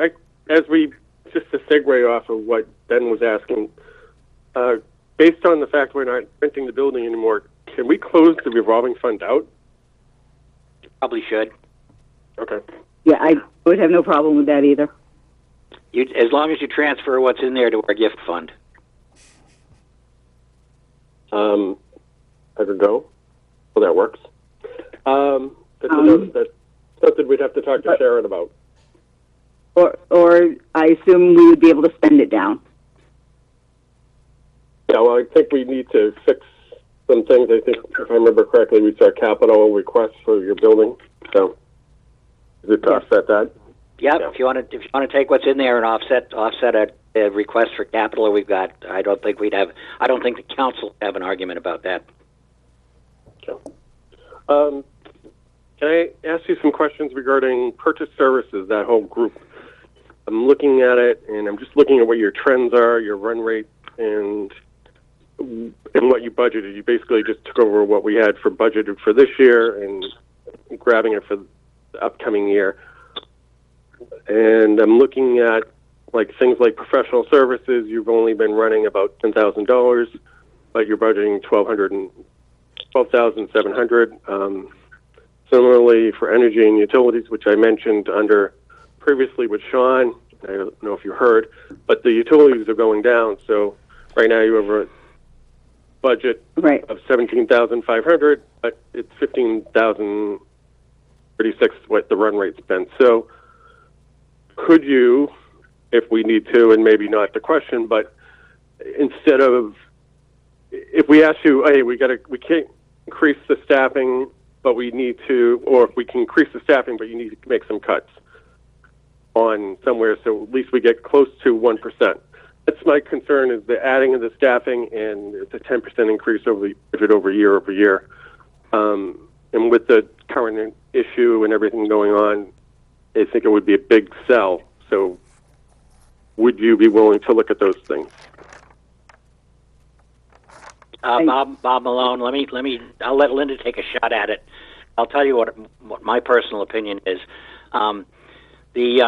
the two lines, the professional services. I think the reason the professional services line has gone up is because we do a full building cleaning at the end of the year, and that used to come out of that revolving fund we don't have available to us, so we've had to pay for that out of this line. I think that's why it's gone up. The other thing is the communications line a few years ago had a substantial increase because we were starting to be charged. The departments were starting to be charged individually for their phone service, and that was a big difference for us, and we had to absorb that in the communications line. However, and to get to your point about the utilities, my suspicion is that we could probably take a very hard look at that line, especially given the fact that we've recently had some windows and doors replaced in the building, and it is our hope that that is going to contribute to some energy savings as we go ahead. So, of everything in that purchase services area, the thing that I think we could take a harder look at may be the energy utilities line. But I'll let Linda Marshall point out where I'm wrong about all of that. Thanks. I'm not wrong anywhere. But professional services also been a couple of increases to us.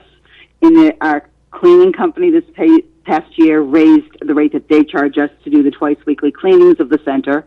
We also used that line to pay for the service contract on my senior center, and that is the electronic mechanism that we have for tracking everything our seniors do, with their information, the programs that they attend, all the statistics that we need, whether you folks are asking for them, the state is asking for them, if we're applying for grants.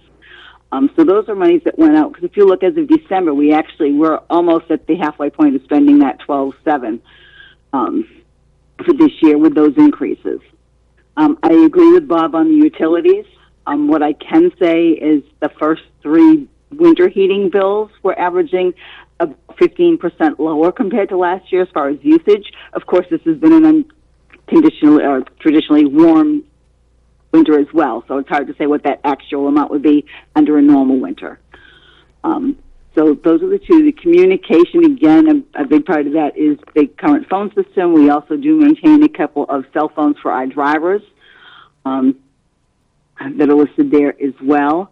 And some of the cost of our newsletter production also comes out of communication, the maintenance of our copier, which is the primary source of our newsletter production. Okay. That's it for me. Okay. Ms. Ziemer? 2 things. First, I wanted to confirm, when you offer the classes and, things like that, those are self-sustaining, right? We don't make money, we don't lose money on those, right? Not exactly. The town does not lose or make any money on those. They are supported through our Friends group. So if the donations from the class do not cover the cost of the instructor, basically the Friends group makes up that difference. Actually, all donations go to our Friends group. The Friends group receive an invoice from the instructor monthly, and then they pay out the amount that we have previously agreed upon to pay that instructor. Okay, I'll tell you why I'm asking. I work every election, and last election I overheard someone talking about how she likes an instructor for a certain class, and she goes to different senior centers in the area on different days to take a class from this one instructor on different days in different towns. And she said that a lot of people do that, not just with that instructor, but they go to different senior centers on different days. And I thought, I wonder how many people go to Holliston who don't live in Holliston. And then I started thinking, I wonder, if we lose money because of that. But I guess it's not an issue if it's not taxpayer money that's supporting those programs. So yeah, I'm on a tangent there. So, Linda Marshall here, and just further to add to that, because we receive formula grant funding, we're actually required to allow any senior to attend our programs. And right. Just as our folks go other places, yes, we do have folks that come to us, especially for our band on Fridays. Right, and I've been there on Fridays. When I've also been on there, been in to your center on Fridays, and it is very well attended, and people look like they're enjoying themselves. My other question, going to the VA and the van driving people, are those senior veterans or are those younger veterans who are not seniors? So I believe they have all actually been seniors, but we're required also under the American Disabilities Act for equal transportation to somebody who's disabled. So if there were a younger disabled veteran, we would also provide that same service to that person. Okay, so they're not younger, they're not just people who are veterans who are not, they're people who fall under one of your classifications of people that you would be transporting. They're either under the ADA or they're seniors. That's correct. Okay, I just wanted to clarify that because I was a little confused when we met of why you were transporting them, and then we didn't meet with the veterans agent, and it was still a little murky with me, but now I understand that.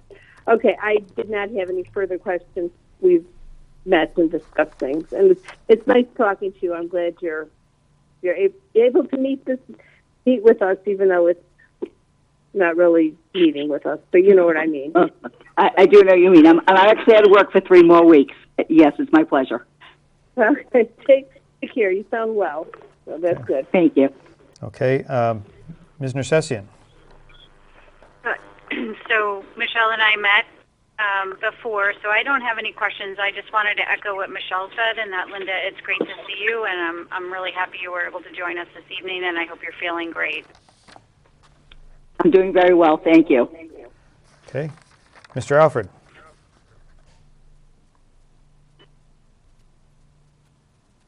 Dan? You on mute? Or are you asleep? Sorry about that. There you go.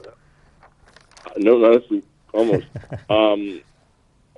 So the only thing I would say is, as I mentioned to Sean, and no need to sort of give me the exact answers right now, but I know you guys are looking to add the staff, but given everything that's going on in the economy, just start thinking of places where you might be able to cut, and that's not really a question. That's more of a statement.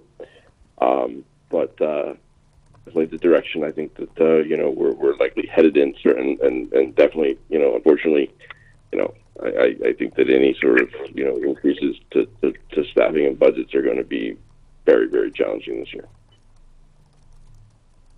And I'm sorry to bear that news, but No, this is Bob Malone.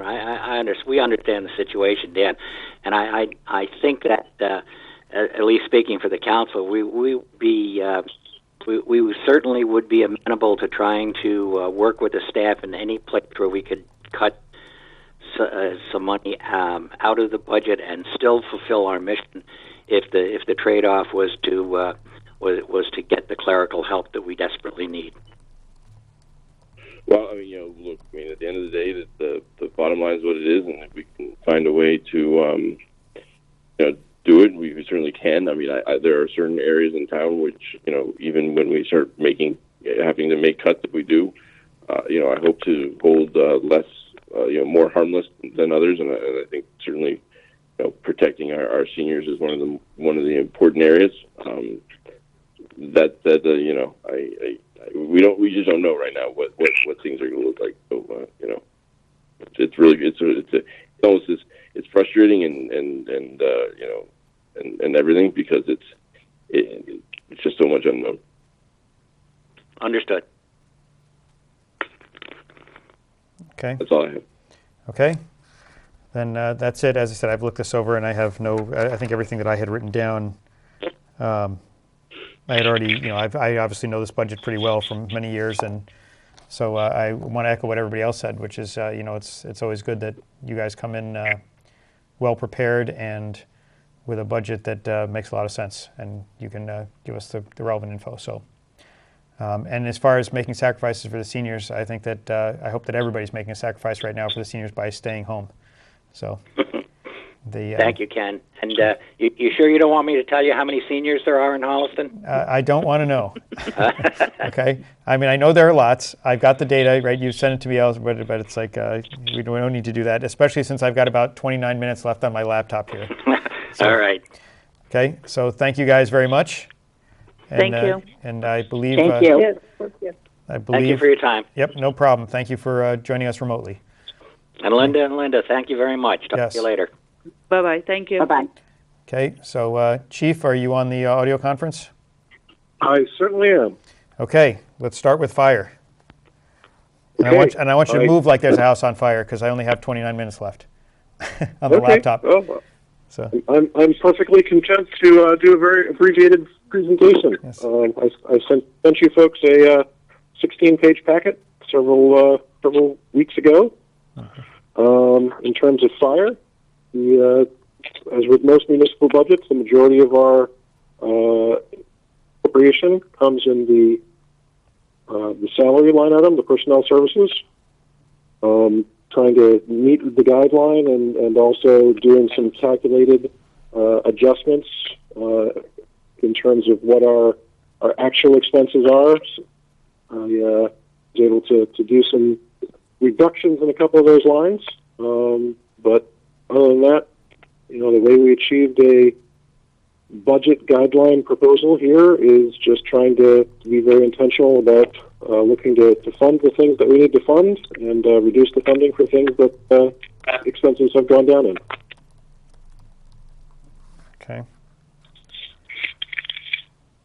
Okay. So I guess we'll go right into the details. So, Mr. Maxwell, you're up. I tortured the chief enough by working with him and reviewing this on our own, so no questions for me. Chief, thank you so much for all the work and the effort, and I appreciate everything your organization does and the great presentation. Thank you. Thank you. Okay. Mr. Sparrow. Uh-oh. Mr. Sparrow, you on mute? No, sorry, I was on mute. Yep. I don't have any questions at this time. I'll just reiterate what Mr. Maxwell said, and thank you for doing what you're doing and providing us a budget that's at guideline. And thank you. Absolutely. Okay. Mr. Murphy. Chief, thanks. You must be busy the last few days. Question, buildings and grounds. Yes. Why are we going up $6,750? Buildings and grounds, we went up because buildings and grounds, why did it go up? It's risk number 2. Because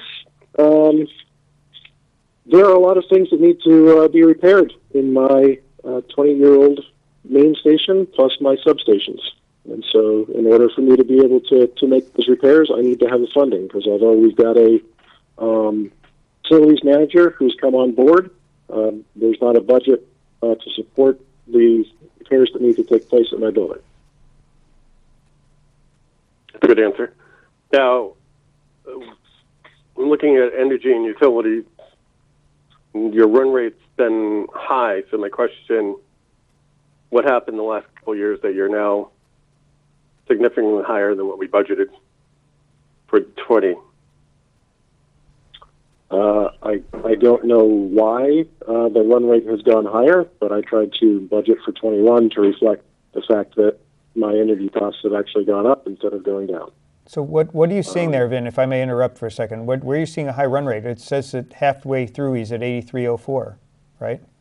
So he's right I'm just looking at the average for the last 3 years, and it's like, in this past year we budgeted $17,500, but it looks like if you take the average of the for the last 3 years, he's approximately, I'm doing it without the spreadsheet, right. 22,000. So right, but his run rate through the first.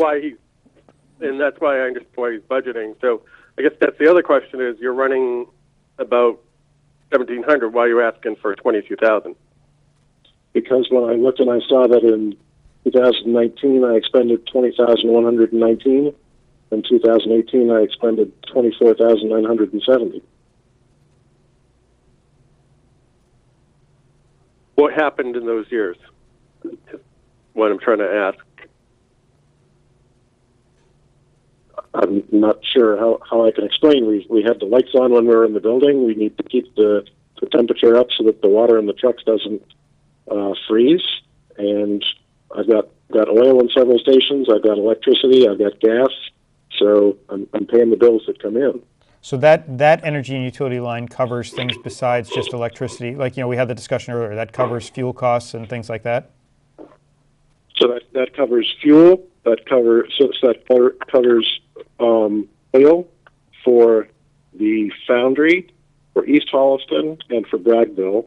That covers electricity for Central, for East Holliston, and for Bragville. Okay. So I've got 4 Eversource bills that I get, because I also pay gas at Central Fire Station. And so what we've seen happen is, even though the rate for things like electricity have gone down, the delivery charges have gone up. And so because of we never really saw a savings, even though the rates went down.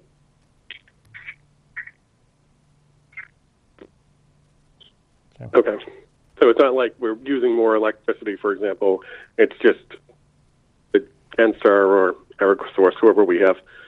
Yeah, I mean, it's not an appreciable, it's not a significant kilowatt-hour increase. I mean, I could pull our information from our Green Communities report, but it's not like suddenly we put on 3 variable speed motors which are running 24 hours a day.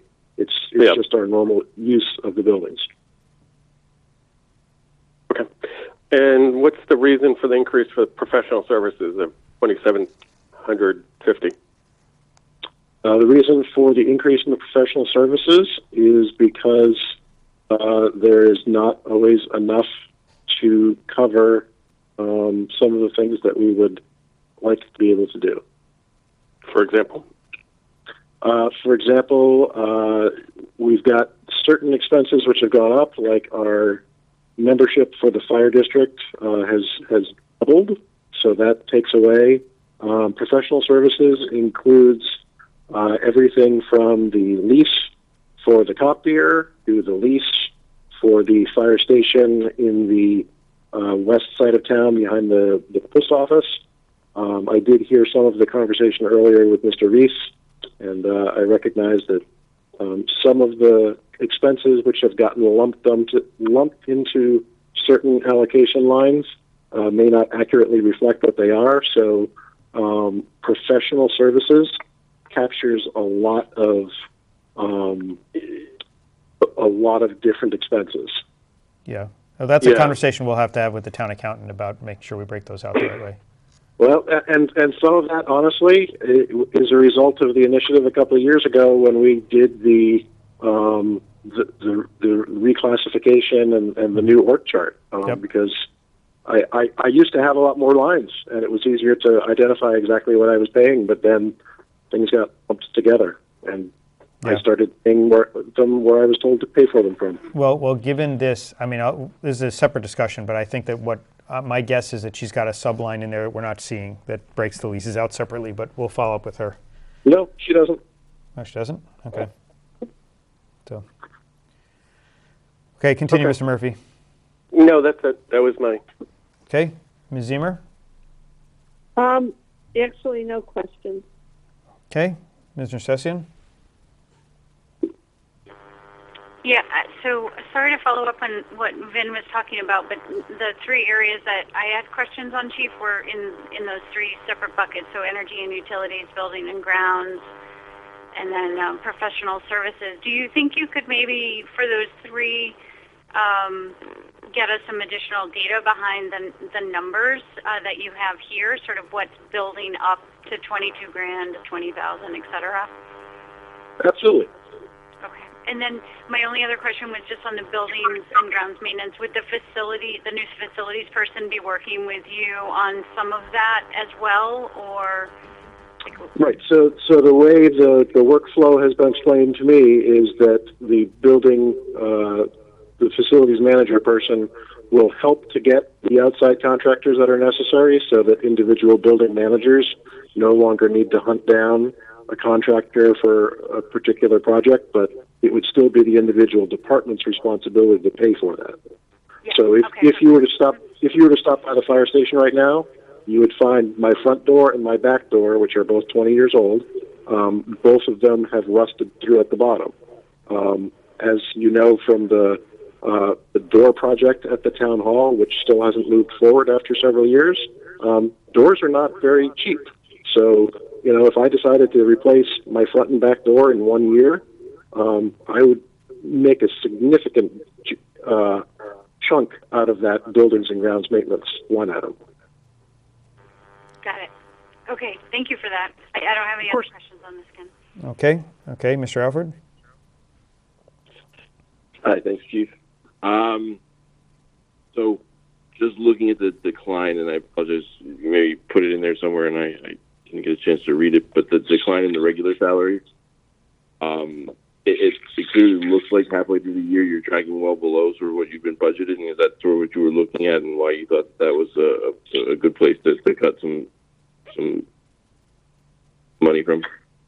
Right. So the reduction in the 51112 regular salaries line item, that is based on the monthly stipend for the individual firefighters, and over the years, that number has been a little bit higher than the number of firefighters that I actually had budgeted for, or not that I had budgeted for, but that I had staffed for.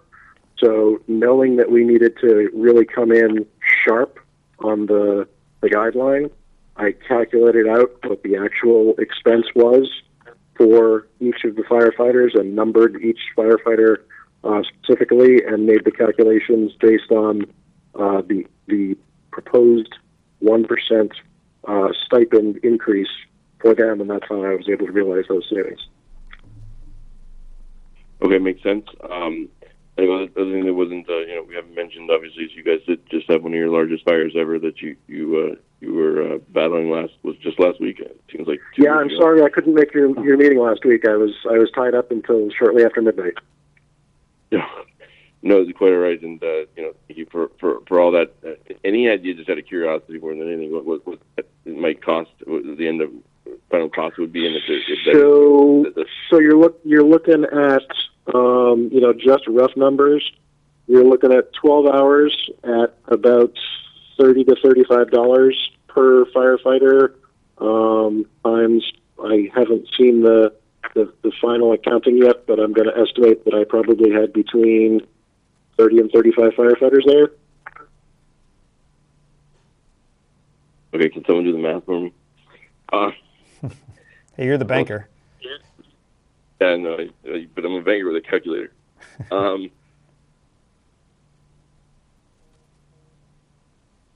That's an expensive fire. It most certainly was, and it's a good thing that Mutual Aid doesn't charge me, because if I had to pay for the other towns that came to help me out, I'd probably be coming to you folks for a reserve fund transfer by May. Hey, look, since we... but just, the real reason I'm asking is not that it's not worth money, but just that actually more so, but it seems like you have enough favorability in your budget now that that's not going to cause any need for a reserve fund transfer. If we have a normal spring, I would not likely need that, because that shows up in the 51405 line item, the firefighter's hourly pay. Okay. So, yeah, in theory, I shouldn't be needing one, but if we have, like the brush fires that we had 15 to 20 years ago, where we're in the woods every other day for probably 8 to 10 weeks, I would need a transfer again. But we've had a couple fires within just the last couple of weeks. We had a chimney fire last Wednesday. We had the 12-hour fire at ERI on Tuesday, and then the 9 days before that, we had a house fire on Carl Road where we rescued 2 people. So it's been a busy month. And you have enough PPE and all that kind of stuff too for your firefighters, and it's probably more of an ambulance call, but ambulance question. But just as far as supplies that you need to protect them to ensure that everyone stays safe and healthy? Yeah, we lost a little bit of equipment at the fire last week on Cross Street. I've got one length of hose I'm going to have to replace. We had a couple other mechanical issues, most of which have already been addressed. But fortunately, it wasn't too cold, so we didn't have the problems that we had at the Gorman Drive household family fire a couple of years ago, where we had 3 trucks that were taken out of service due to freezing temperatures. So fortunately, we were pretty smart and were able to solve that fire last Tuesday without damaging much equipment. Great. That's all for me. Okay. Just one question, Chief. Sure. The purchase of equipment, is that? Yeah. You just want to explain that one? Everybody else covered all the other things, so. Purchase of equipment. Yes, the 58,500 line. 58,500. Yeah. Right. So here, once again, we've got the mingling of legacy line items plus the new chart of accounts that was created. My 58 series used to probably have 5 or 6 line items, and it just sort of resides there. So purchase of equipment versus replacement equipment. In theory, replacement would be like I lost a length of hose at the fire last Tuesday. That would come out of 58,700. Purchase of equipment, since if it were something that were a new piece of equipment, wasn't necessarily a replacement, and it was within that appropriation line, then I could purchase it there. Okay. Well, I'm just saying the bump up in there, is there something specific you were looking to purchase? No, I was trying to ensure that I was on guideline. Okay. Okay, let's move on to ambulance. Okay, ambulance. So again, ambulance, the majority of it would be for personnel services. And you see from the charts that I sent you all, our run volume continues to increase. Our transports continue to try and keep up. We still have a lot of no transports and refusals. But the way the budget was submitted, most things were level funded, aside from an increase in professional development, because there are more and more training requirements, and we want to make sure that people can attend training that they need to be able to maintain their certification. And other than that, just trying to meet the guideline in terms of what I submitted to you. Okay. Mr. Maxwell. Hi, Chief. How you doing? Tim Maxwell again. So, again, I've gone through the budget with you before, and I appreciate all your time with that and the people that are serving with our ambulance corps. Real quick, have you seen any changes in run rates related to the issue going on right now, or have you experienced any difficulties carrying PPE for our crews? Yes, we have significant PPE supply chain challenges. We've been ordering equipment since February. Pretty much nothing from any of my vendors has come in yet. I was able to get a small amount of PPE from a regional cache last week, and then I ordered some additional masks earlier this week. So between those 2 purchases from the regional cache plus the additional PPE, the N95 masks that I ordered on Monday, I've probably spent $2,000 in the last 2 weeks trying to make sure that we've got adequate protective equipment for our personnel. We're facing the same challenges that pretty much anyone in the healthcare industry is facing right now. I had a request into the state.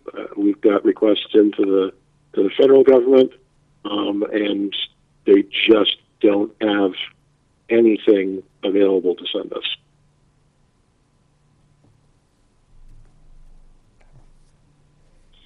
Okay. You're keeping track of the cost for it? Yes, yeah. We established a cost code, a project code that all expenses related to the response to the coronavirus pandemic are being tracked by Sharon separately, and I have already submitted for federal reimbursement for this disaster. But we're not sure, how many of our expenses will be eligible. But we are keeping track of them. Not just myself, all departments. We're tracking those. Thank you so much, Chief. No more questions, Ken. Okay, Mr. Sparrow? Come off mute. I'm good, thank you. Okay. Mr. Murphy? Thank you, Ken. Couple questions, Chief. How do you figure out your allocation of your salary between ambulance and fire? So historically, that's bounced around. At one point, there was sort of we had to have basically we took a dart and threw it at the board and basically said, well, on a given week, how much of your time is spent on fire and how much of it is spent on ambulance? And from that, for subsequent years, we kind of moved forward with that allocation, and that's what Mary has left. So that's how we got there. It doesn't in the last couple of years it hasn't changed around. There were some years back when we had a revolving account and we were trying to minimize the hit to the fire budget and trying to maintain level funding there. We shifted some expenses more to the ambulance, but last couple of years, especially now that this is no longer a revolving account and it's a department budget that's funded from the tax base, we've just kept those percentages the same and just it moves up each year. Okay, thank you. Looking at your various expenses, for example, equipment maintenance, vehicle maintenance, and things like that, you're keeping the same budget, but it looks like some of the trends aren't what you've been doing. Explain to me what was your justification for, like EMT certifications. You have $7,000, but the last few years, not even close to spending $1,000. So what was the justification for putting $7,000 in there? So EMT certification is for if I have a firefighter who wants to take the EMT class, once they pass it, I can pay them. I can reimburse them for the cost of the class because they were already an EMT. I used to be able to hire someone, and if they had just taken the EMT class, I could reimburse them, but due to some changes of philosophies by some accountants recently, I can no longer reimburse somebody for something that they got just before they became my employee. But if someone were to take an advanced certification class, like if somebody decided to go for their paramedic, then that would very quickly eat up all of that. So right now, the EMT certification, it's in case I had a bunch of firefighters that wanted to take the EMT class. Do you anticipate saving them? I always encourage them, but especially right now, nobody wants to get in the ambulance. Never mind my firefighters, but well, my that's very true. are very leery of that. Why are you increasing communications $200?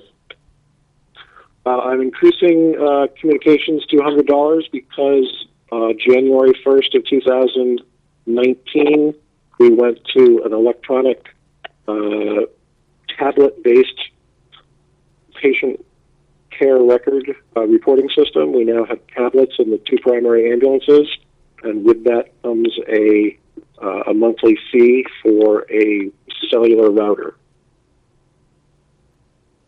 You're getting rid of paper. How's that? Saying that tongue in cheek. Yeah, no, it was great for us to come into the 1990s. We were really excited. Yep. What about professional development? You're increasing it $2,000, but your trend's only less than $100. Which line are you on here? 57,100. Oh, professional development. So again, professional development is an opportunity if people want to take a class outside. I need to be able to have the funding available to do that. Historically, there have been some years where I've charged some of the training that I've attended to ambulance if it was more of an ambulance-related expense, and sometimes it gets charged to fire. So the training line needs to cover both me as well as my EMTs and paramedics. And lastly, the revenue. What happened last year that we so much? You mean last year, or do you mean in the first half of this year? No, I'm looking at last year. 396 versus 480, and the previous year was 438. Oh, okay. You're looking at. Sorry, yeah, I see the one you're looking at. So if you look at my EMT calls by year, you'll see that I still have a lot of calls that are no transports. I can't charge for no transport. I can't charge for cancellation. Mm-hmm. I can't charge for refusal. And as we have had changes to our healthcare system, our reimbursement rate has gone down on a lot of procedures. So it doesn't matter what I charge. If Medicare says for a person living in this zip code, this is all they're going to pay for that procedure, that's what I get.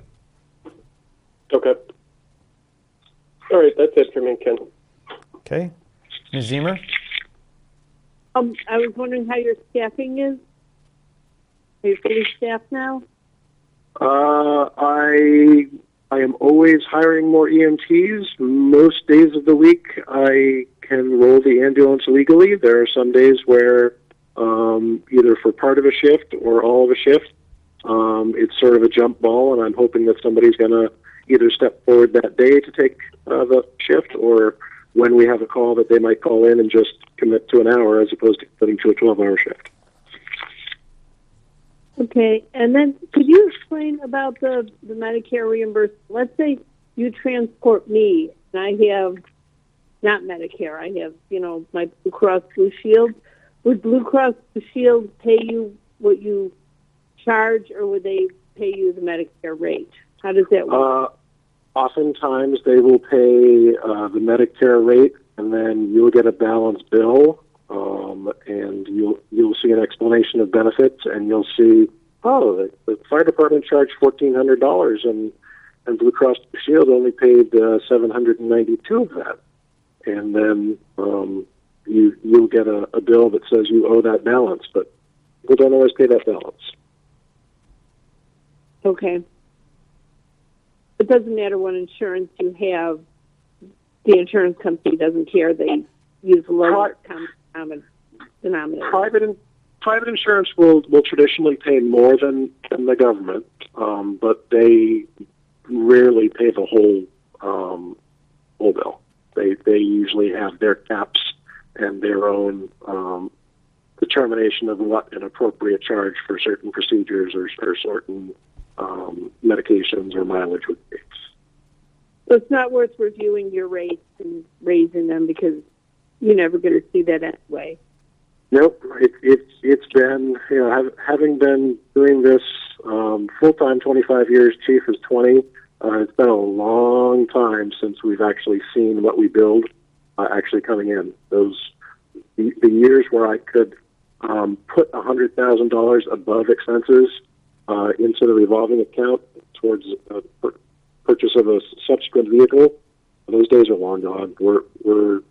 No one is seeing, a lot of revenue coming in. And this is a challenge for a lot of communities, not just for ours, because some communities back in the 2000s, they significantly increased the ranks of their departments and used EMS revenues as a justification for adding 4 or 8 members full time.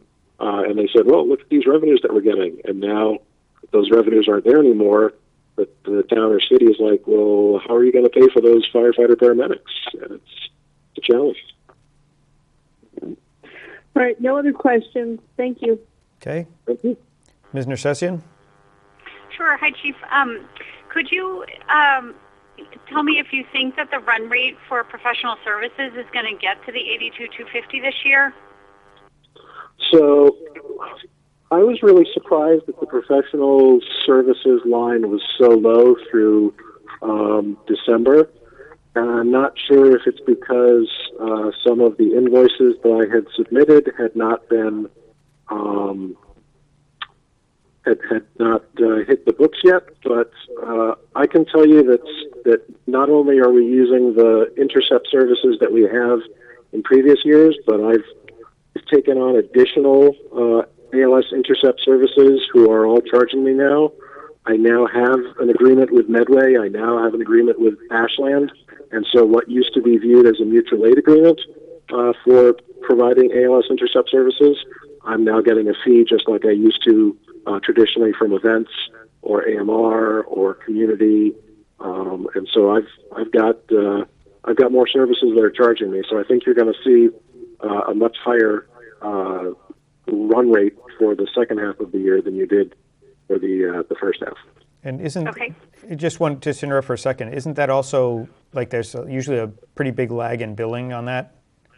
In other words, no. Well, lag in billing, I wouldn't really say that. A lot of them bill me within the 10 to 14 days of when we do the service. The lag is when I get the money from the insurance company. So when I have an ALS intercept, I'm paying them right away because they provided us the service, but it may be 2 or 3 months before I see the revenue that's associated with that. Well, I was just wondering if that half-year figure was not really a half-year because of that, but that's okay. Good. Continue, Ms. Nersessian. Thank you. And so historically, in 2017, I was 80,884. 2018, I was 98,728. And then in 2019, I was 77,955. So I'm pretty confident, based on the fact that a lot of our calls still require ALS intercept, that I definitely will get much closer to that 82 than I am to the 13. Okay, perfect. And then also, sort of the next line item down with the EMT certifications, the run rate has historically been super low, and it's if you average it, it looks like it will be a little bit higher than last year, but not much. But yet we have the $7,000 in the budget. Right. So, philosophically, this would be very similar to what I've seen happen with the auxiliary police, where if they hired a whole bunch of people and didn't have enough to pay for folks to go to their intermittent academy, then they would come to you and they would ask for a reserve fund transfer. I try to budget enough so that I'm not going to have to come back to you if suddenly I have 3 or 4 firefighters who decided that they want to go and become EMTs. And how much is that cost typically, if it's like per person? An EMT class these days is running between $1,250 and probably $1,800, depending on whether they do it at a private training center or whether they do it at a college or university. Okay. And then the $4,000 in professional development, none of that is certification. That's just additional training people could get. So that would be if somebody wanted to go to the Life Flight Symposium or the Med Flight Symposium or and any one of there are a whole bunch of training opportunities, which is different from certification. So to explain some of these different lines, 53016 EMT certification is for their initial certification or for their recertification, which happens every 2 years. And then EMT training are expenses related to running an EMT class or a continuing education class in-house. The 57,100 would be as if I send somebody out. So the 53s tend to be stuff that we're doing in-house, whereas the 57 would be if I'm sending somebody out of bed. Okay. But the EMT, the research every other year, that's not $1,200. per person? Because No, that number no, would be it's way up if it was. it's Okay. $145 per EMT, and they're on a 2-year recertification cycle. So about half of them are up on the odd year, about half are up on the even year. Okay. That's it. Thank you very much. Of course. Mr. Alfred. I am good. Thank you very much, Chief, for everything. Of course. Okay. I just had the one question, which I think I know the answer to, but I just wanted to hear it from you, which is the communication equipment. Yes. Right. What is this, to buy some of the equipment related to fixing our radio problems?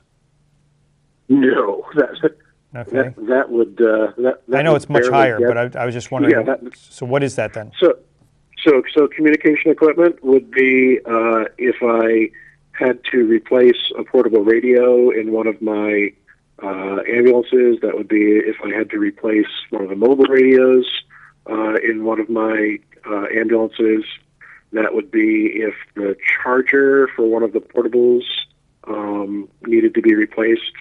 Because a lot of times what happens is when we get an ambulance, we swap over equipment, and my radio guy gets frustrated with me all the time and tells me, you really shouldn't be putting a 14-year-old charger in your new ambulance that you just spent $300,000 for. And I will say, yeah, I know, but I'm on borrowed time. Okay. So let's talk EMS. And first let's just talk about the budget before. I know everybody's going to have questions about what's going on now, but let's stick to the budget first.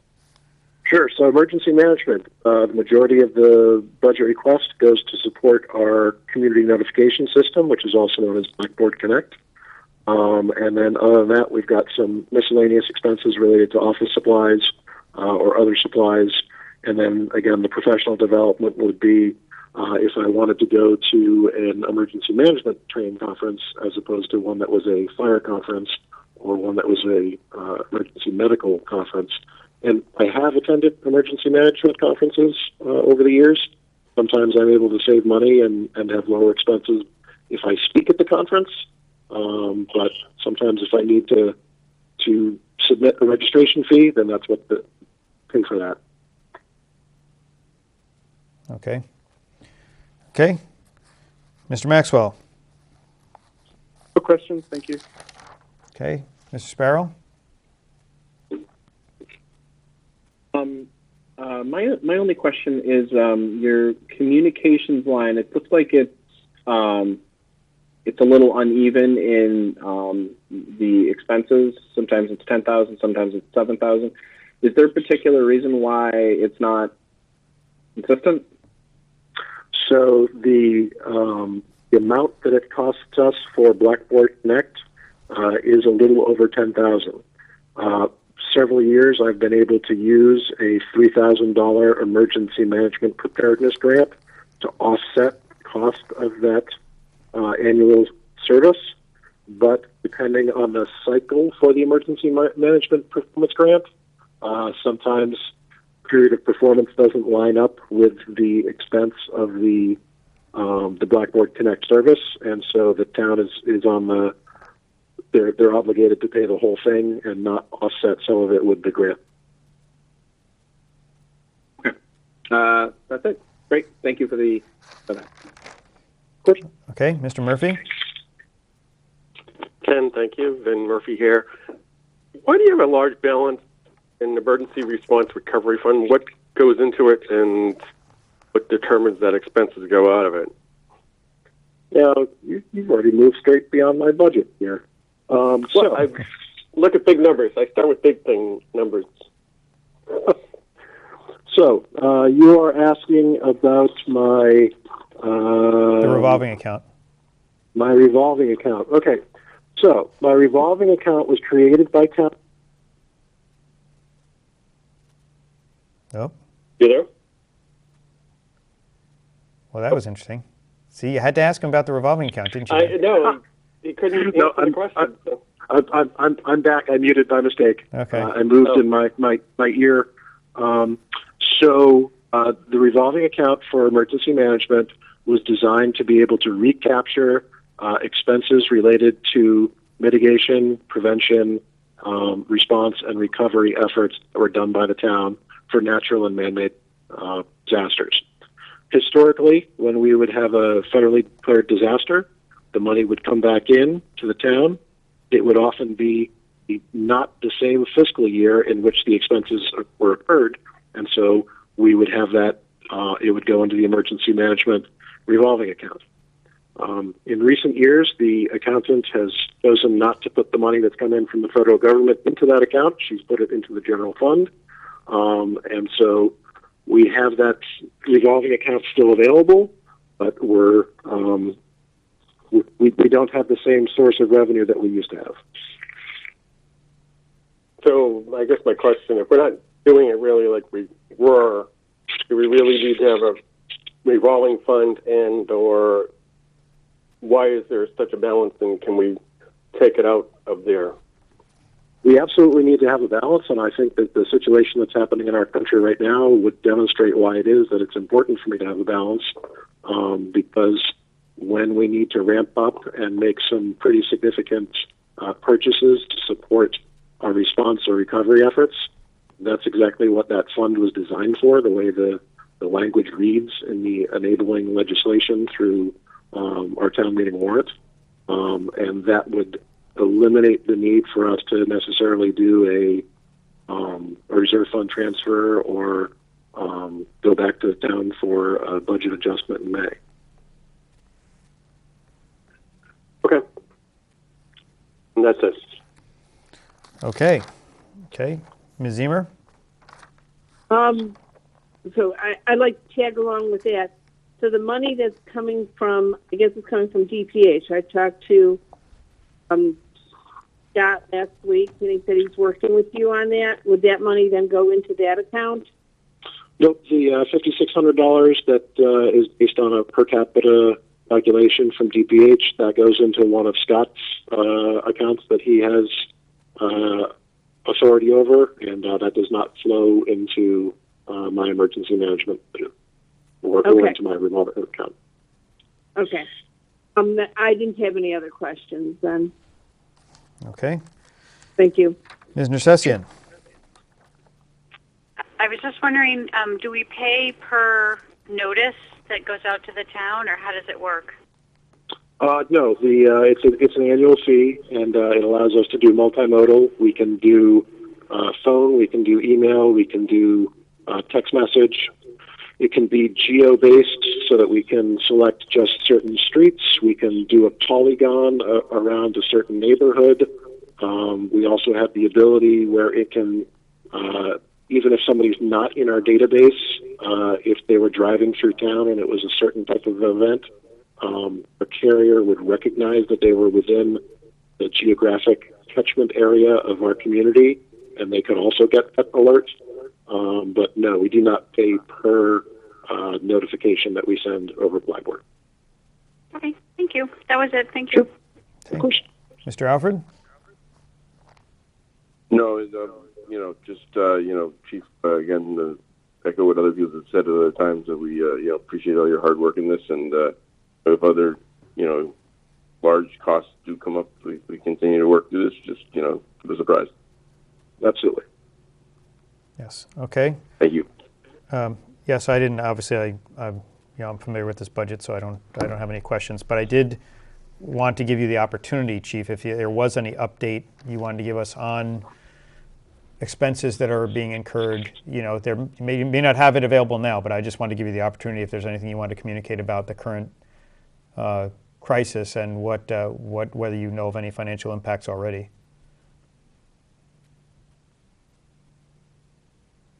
Are you muted again? Yep, sorry about that. Every time I shift, my ear hits the mute button on my phone.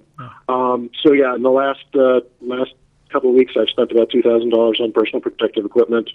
I can tell you that the schools spent about $20,000 on technology to be able to ramp up their capability to deliver enhanced curriculum during this period where there's quote-unquote remote learning taking place. Their expenses are probably about $3,000 a week, I believe, for food service, not including, that's for personnel costs, not including about another $3,500 for the cost of food that they're purchasing. The police department have extra cleaning that they're doing. That's another couple $100 per week that they're doing to make sure that their workplace is clean. I've had a little bit of hourly expenses for personnel because in order to get the supplies from the regional cache, I had to send somebody to pick those up. So obviously I'll have the couple of hours for him for running that errand for me. But we're just at the beginning now. This thing is still ramping up. Okay. One thing I'm guessing the select board has asked you for this as well, but obviously as the financial people, one thing I would ask is obviously you deal with the with the situation. This is not the priority at the moment, but I'm saying as you on some kind of time available basis, it would be very helpful if you just a lot of these things you just noted, every once in a while, every week, whatever, fire off an email to us and just say this is roughly what we're spending. Again, I'm not looking for down to the penny, but just something so that we have some idea as to what's being spent, because eventually we're going to have to figure out where it all comes from. Sure, absolutely. And again, I have started the process for us to be in the pipeline for federal reimbursement for this. Mm-hmm. But the Category B emergency protective measures. So that means that there will be some expenses which are eligible and other expenses which are not. Right.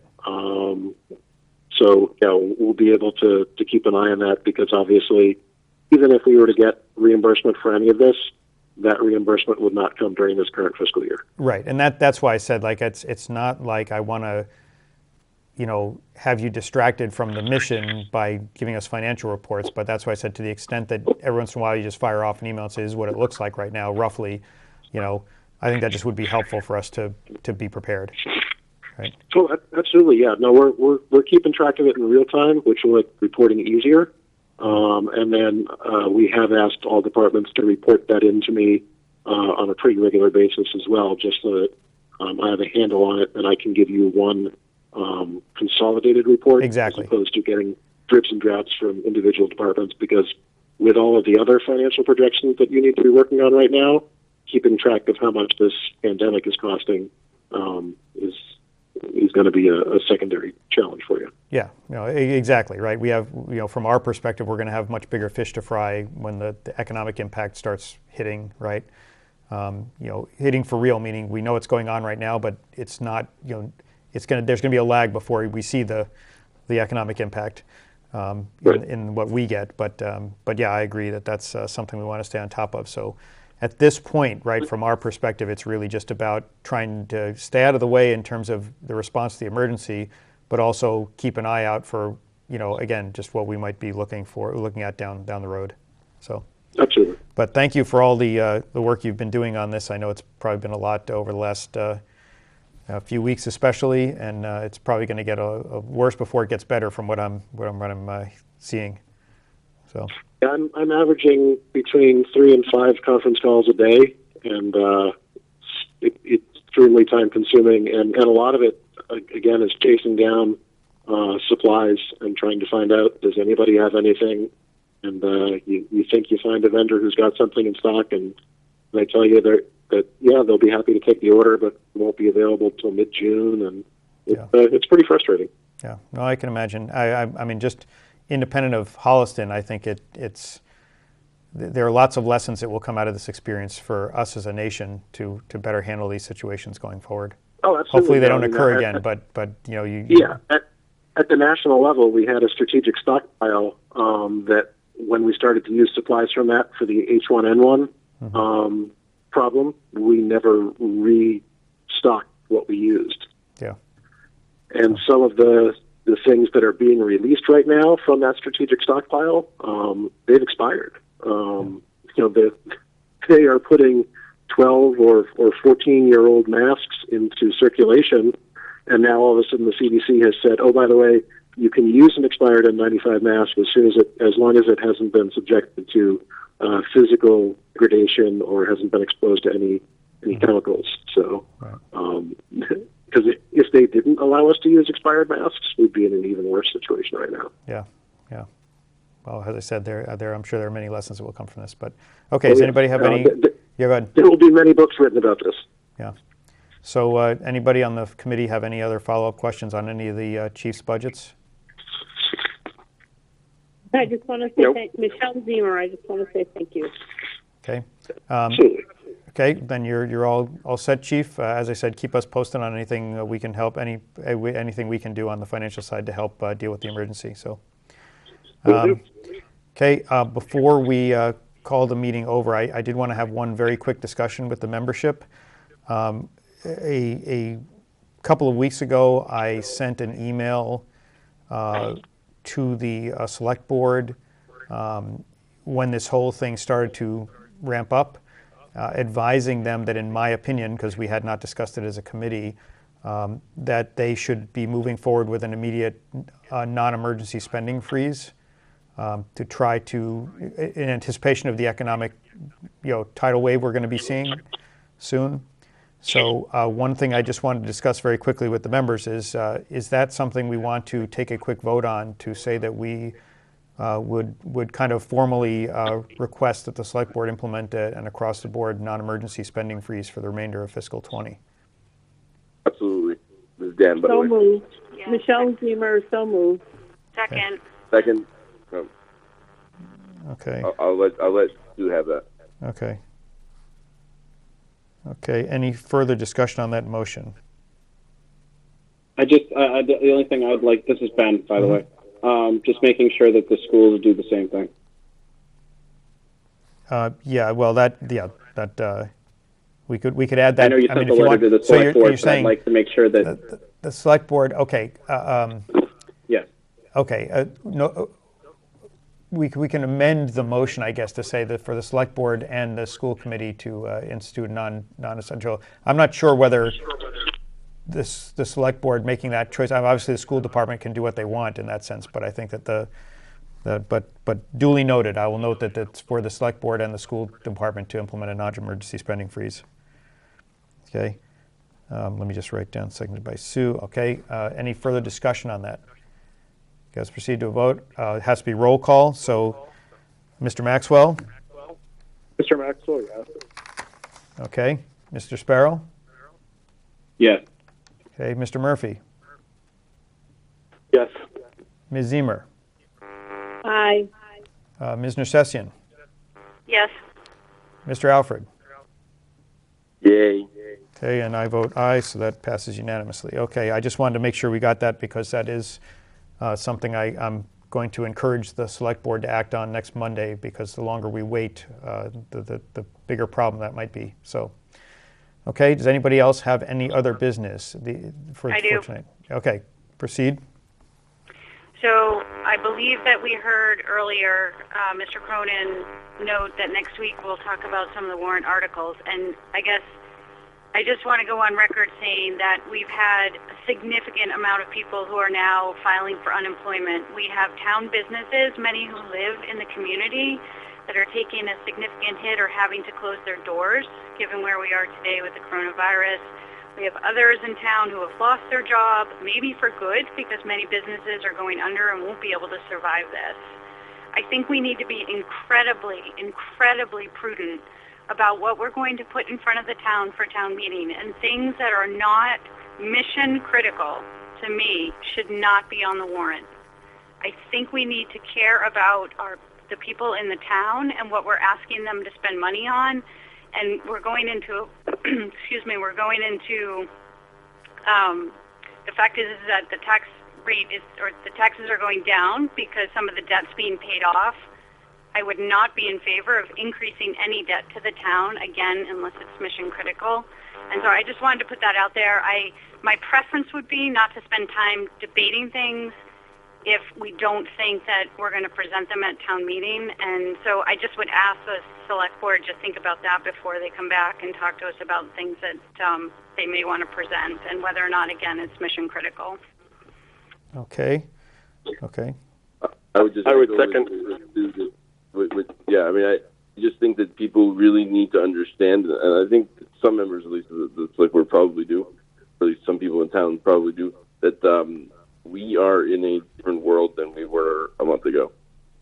So we were 2 weeks ago. I mean, that this is not something that will just blow over, and that the ramifications of this are going to be short-lived, and the world will not be all back to normal and everyone packing churches on Easter, despite what some leaders may think. Yes. That this will fundamentally change how things are going to look going forward. And I mean, we will get through this, but this is not a time to be looking for extra ways to spend money on pet projects. Okay. Well, I will. I mean, obviously, I don't know if Mr. Cronin is still on, but I'm just saying that I will convey that to the select board. But that was a good segue into what I was going to say, which was, today is technically the last of the budget reviews. But as you remember, we didn't get to the select board budget because they weren't ready when their scheduled slot came up because of various things and the cancellations we had to do because of the website outage and all that. So I'm going to put them on the agenda for next week, and we'll have this discussion with them on the warrant articles as well while they're here. So, okay. So anybody have anything else they want to bring up before we close for today? Yes, I do, Ken. Yes, go ahead, Mr. Murphy. I sent an email, a spreadsheet to the committee last week when we were discussing the school board budget. I would like the school board to present to us, or at least send it to us, a spreadsheet similar in that format so we can see year over year rather than just these are the numbers. We asked them questions, we asked them about changes, and we were getting in not clear answers. So I think we need to do a deep dive and push them and ask them specifically about certain things. Okay. I mean, they're asking for a lot of money, and I think in light of everything, we need to be diligent in what the numbers are. Yeah, I would echo that. Some of the questions we asked about the budget to actual and actual spend, I think that information would be very beneficial, and I really did like Vin's spreadsheet he provided to us. Okay. Juliana, we actually have I think we're going to have a liaison meeting with them later this week, so we'll convey that at the liaison meeting. So, okay. The only thing I would say is this: I think that Dan, that I just think that things are going to be changing just about with our capacity to pay. So, sort of in some ways, it's a little less. I mean, it's pertinent, but it's just there's no extra money, right? So, yeah. Well, and the other thing, so anybody have anything to comment on anything else, I should say? Because there is one other thing I just want to make the committee aware of. As you know, there are lots of bills flying around related to this emergency, and one of them deals with the postponement of town meeting. The select board will likely be discussing that next Monday. I'm not certain yet. Well, I think it's on their agenda, but I haven't checked whether the agenda has been posted yet. I do know that they are contemplating a delay to both the town election and the town meeting, depending on how the next few weeks unfold. I do know a couple of things that if that occurs, right, the current form of the legislation that I have seen, and obviously I'm not at the State House every day, talks about a maximum 30-day delay. If that's really the case, then we would have to have town meeting in June. But my guess is if this continues, there would be an ability to extend it beyond that. The legislation does cover what happens if you cannot hold a town meeting because of this. There are provisions in there that are being debated about interim budgets, and I was asked for my feedback on the legislation late last week.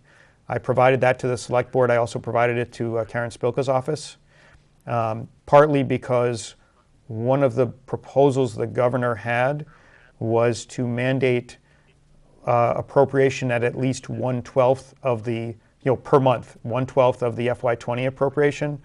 That was, I think, the governor's attempt to make sure salaries could continue to get paid, but of course I was vehemently against that because there are many expenses that are not paid linearly throughout the year, and I believe that the town should have the discretion to set the budgets as appropriate.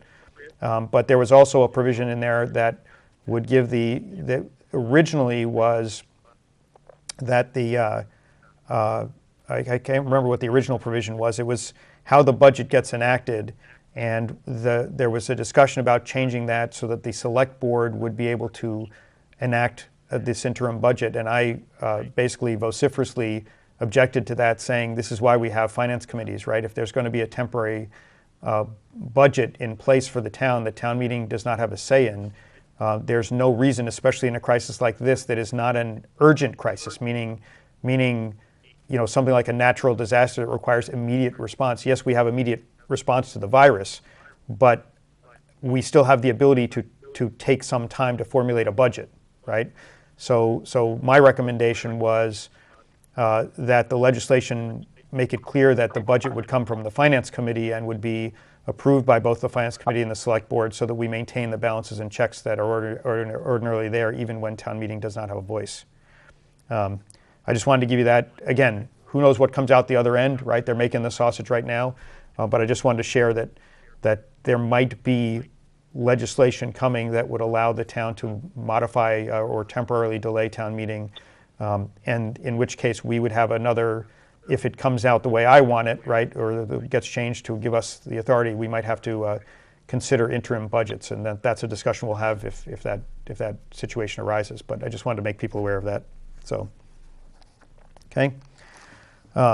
But that's it. I have nothing else. So if nobody has anything else, I'll entertain the motion. Motion to adjourn. Tim Maxwell. Okay. Do I have a second? Second. Vin Murphy. Okay. That is not subject to debates, but we must take a roll call vote. So I'll go through the roster one more time. Mr. Maxwell? Yes. Mr. Sparrow? Yes. Mr. Murphy? Yes. Ms. Ziemer? Aye. Ms. Nersessian? Yes. Mr. Alfred? Absolutely. Okay, and I vote aye. Okay, so the meeting is now adjourned. That concludes the Tuesday, March 24th meeting of the Finance Committee. Thank you for staring at me for 3 hours again this week. As you just heard, we'll be meeting again next Tuesday. In all likelihood, this will be under the current situation, which means the meeting will be remote with audio access and audio provided with you staring at me on the camera. But for tonight, we're done. So thank you and good night.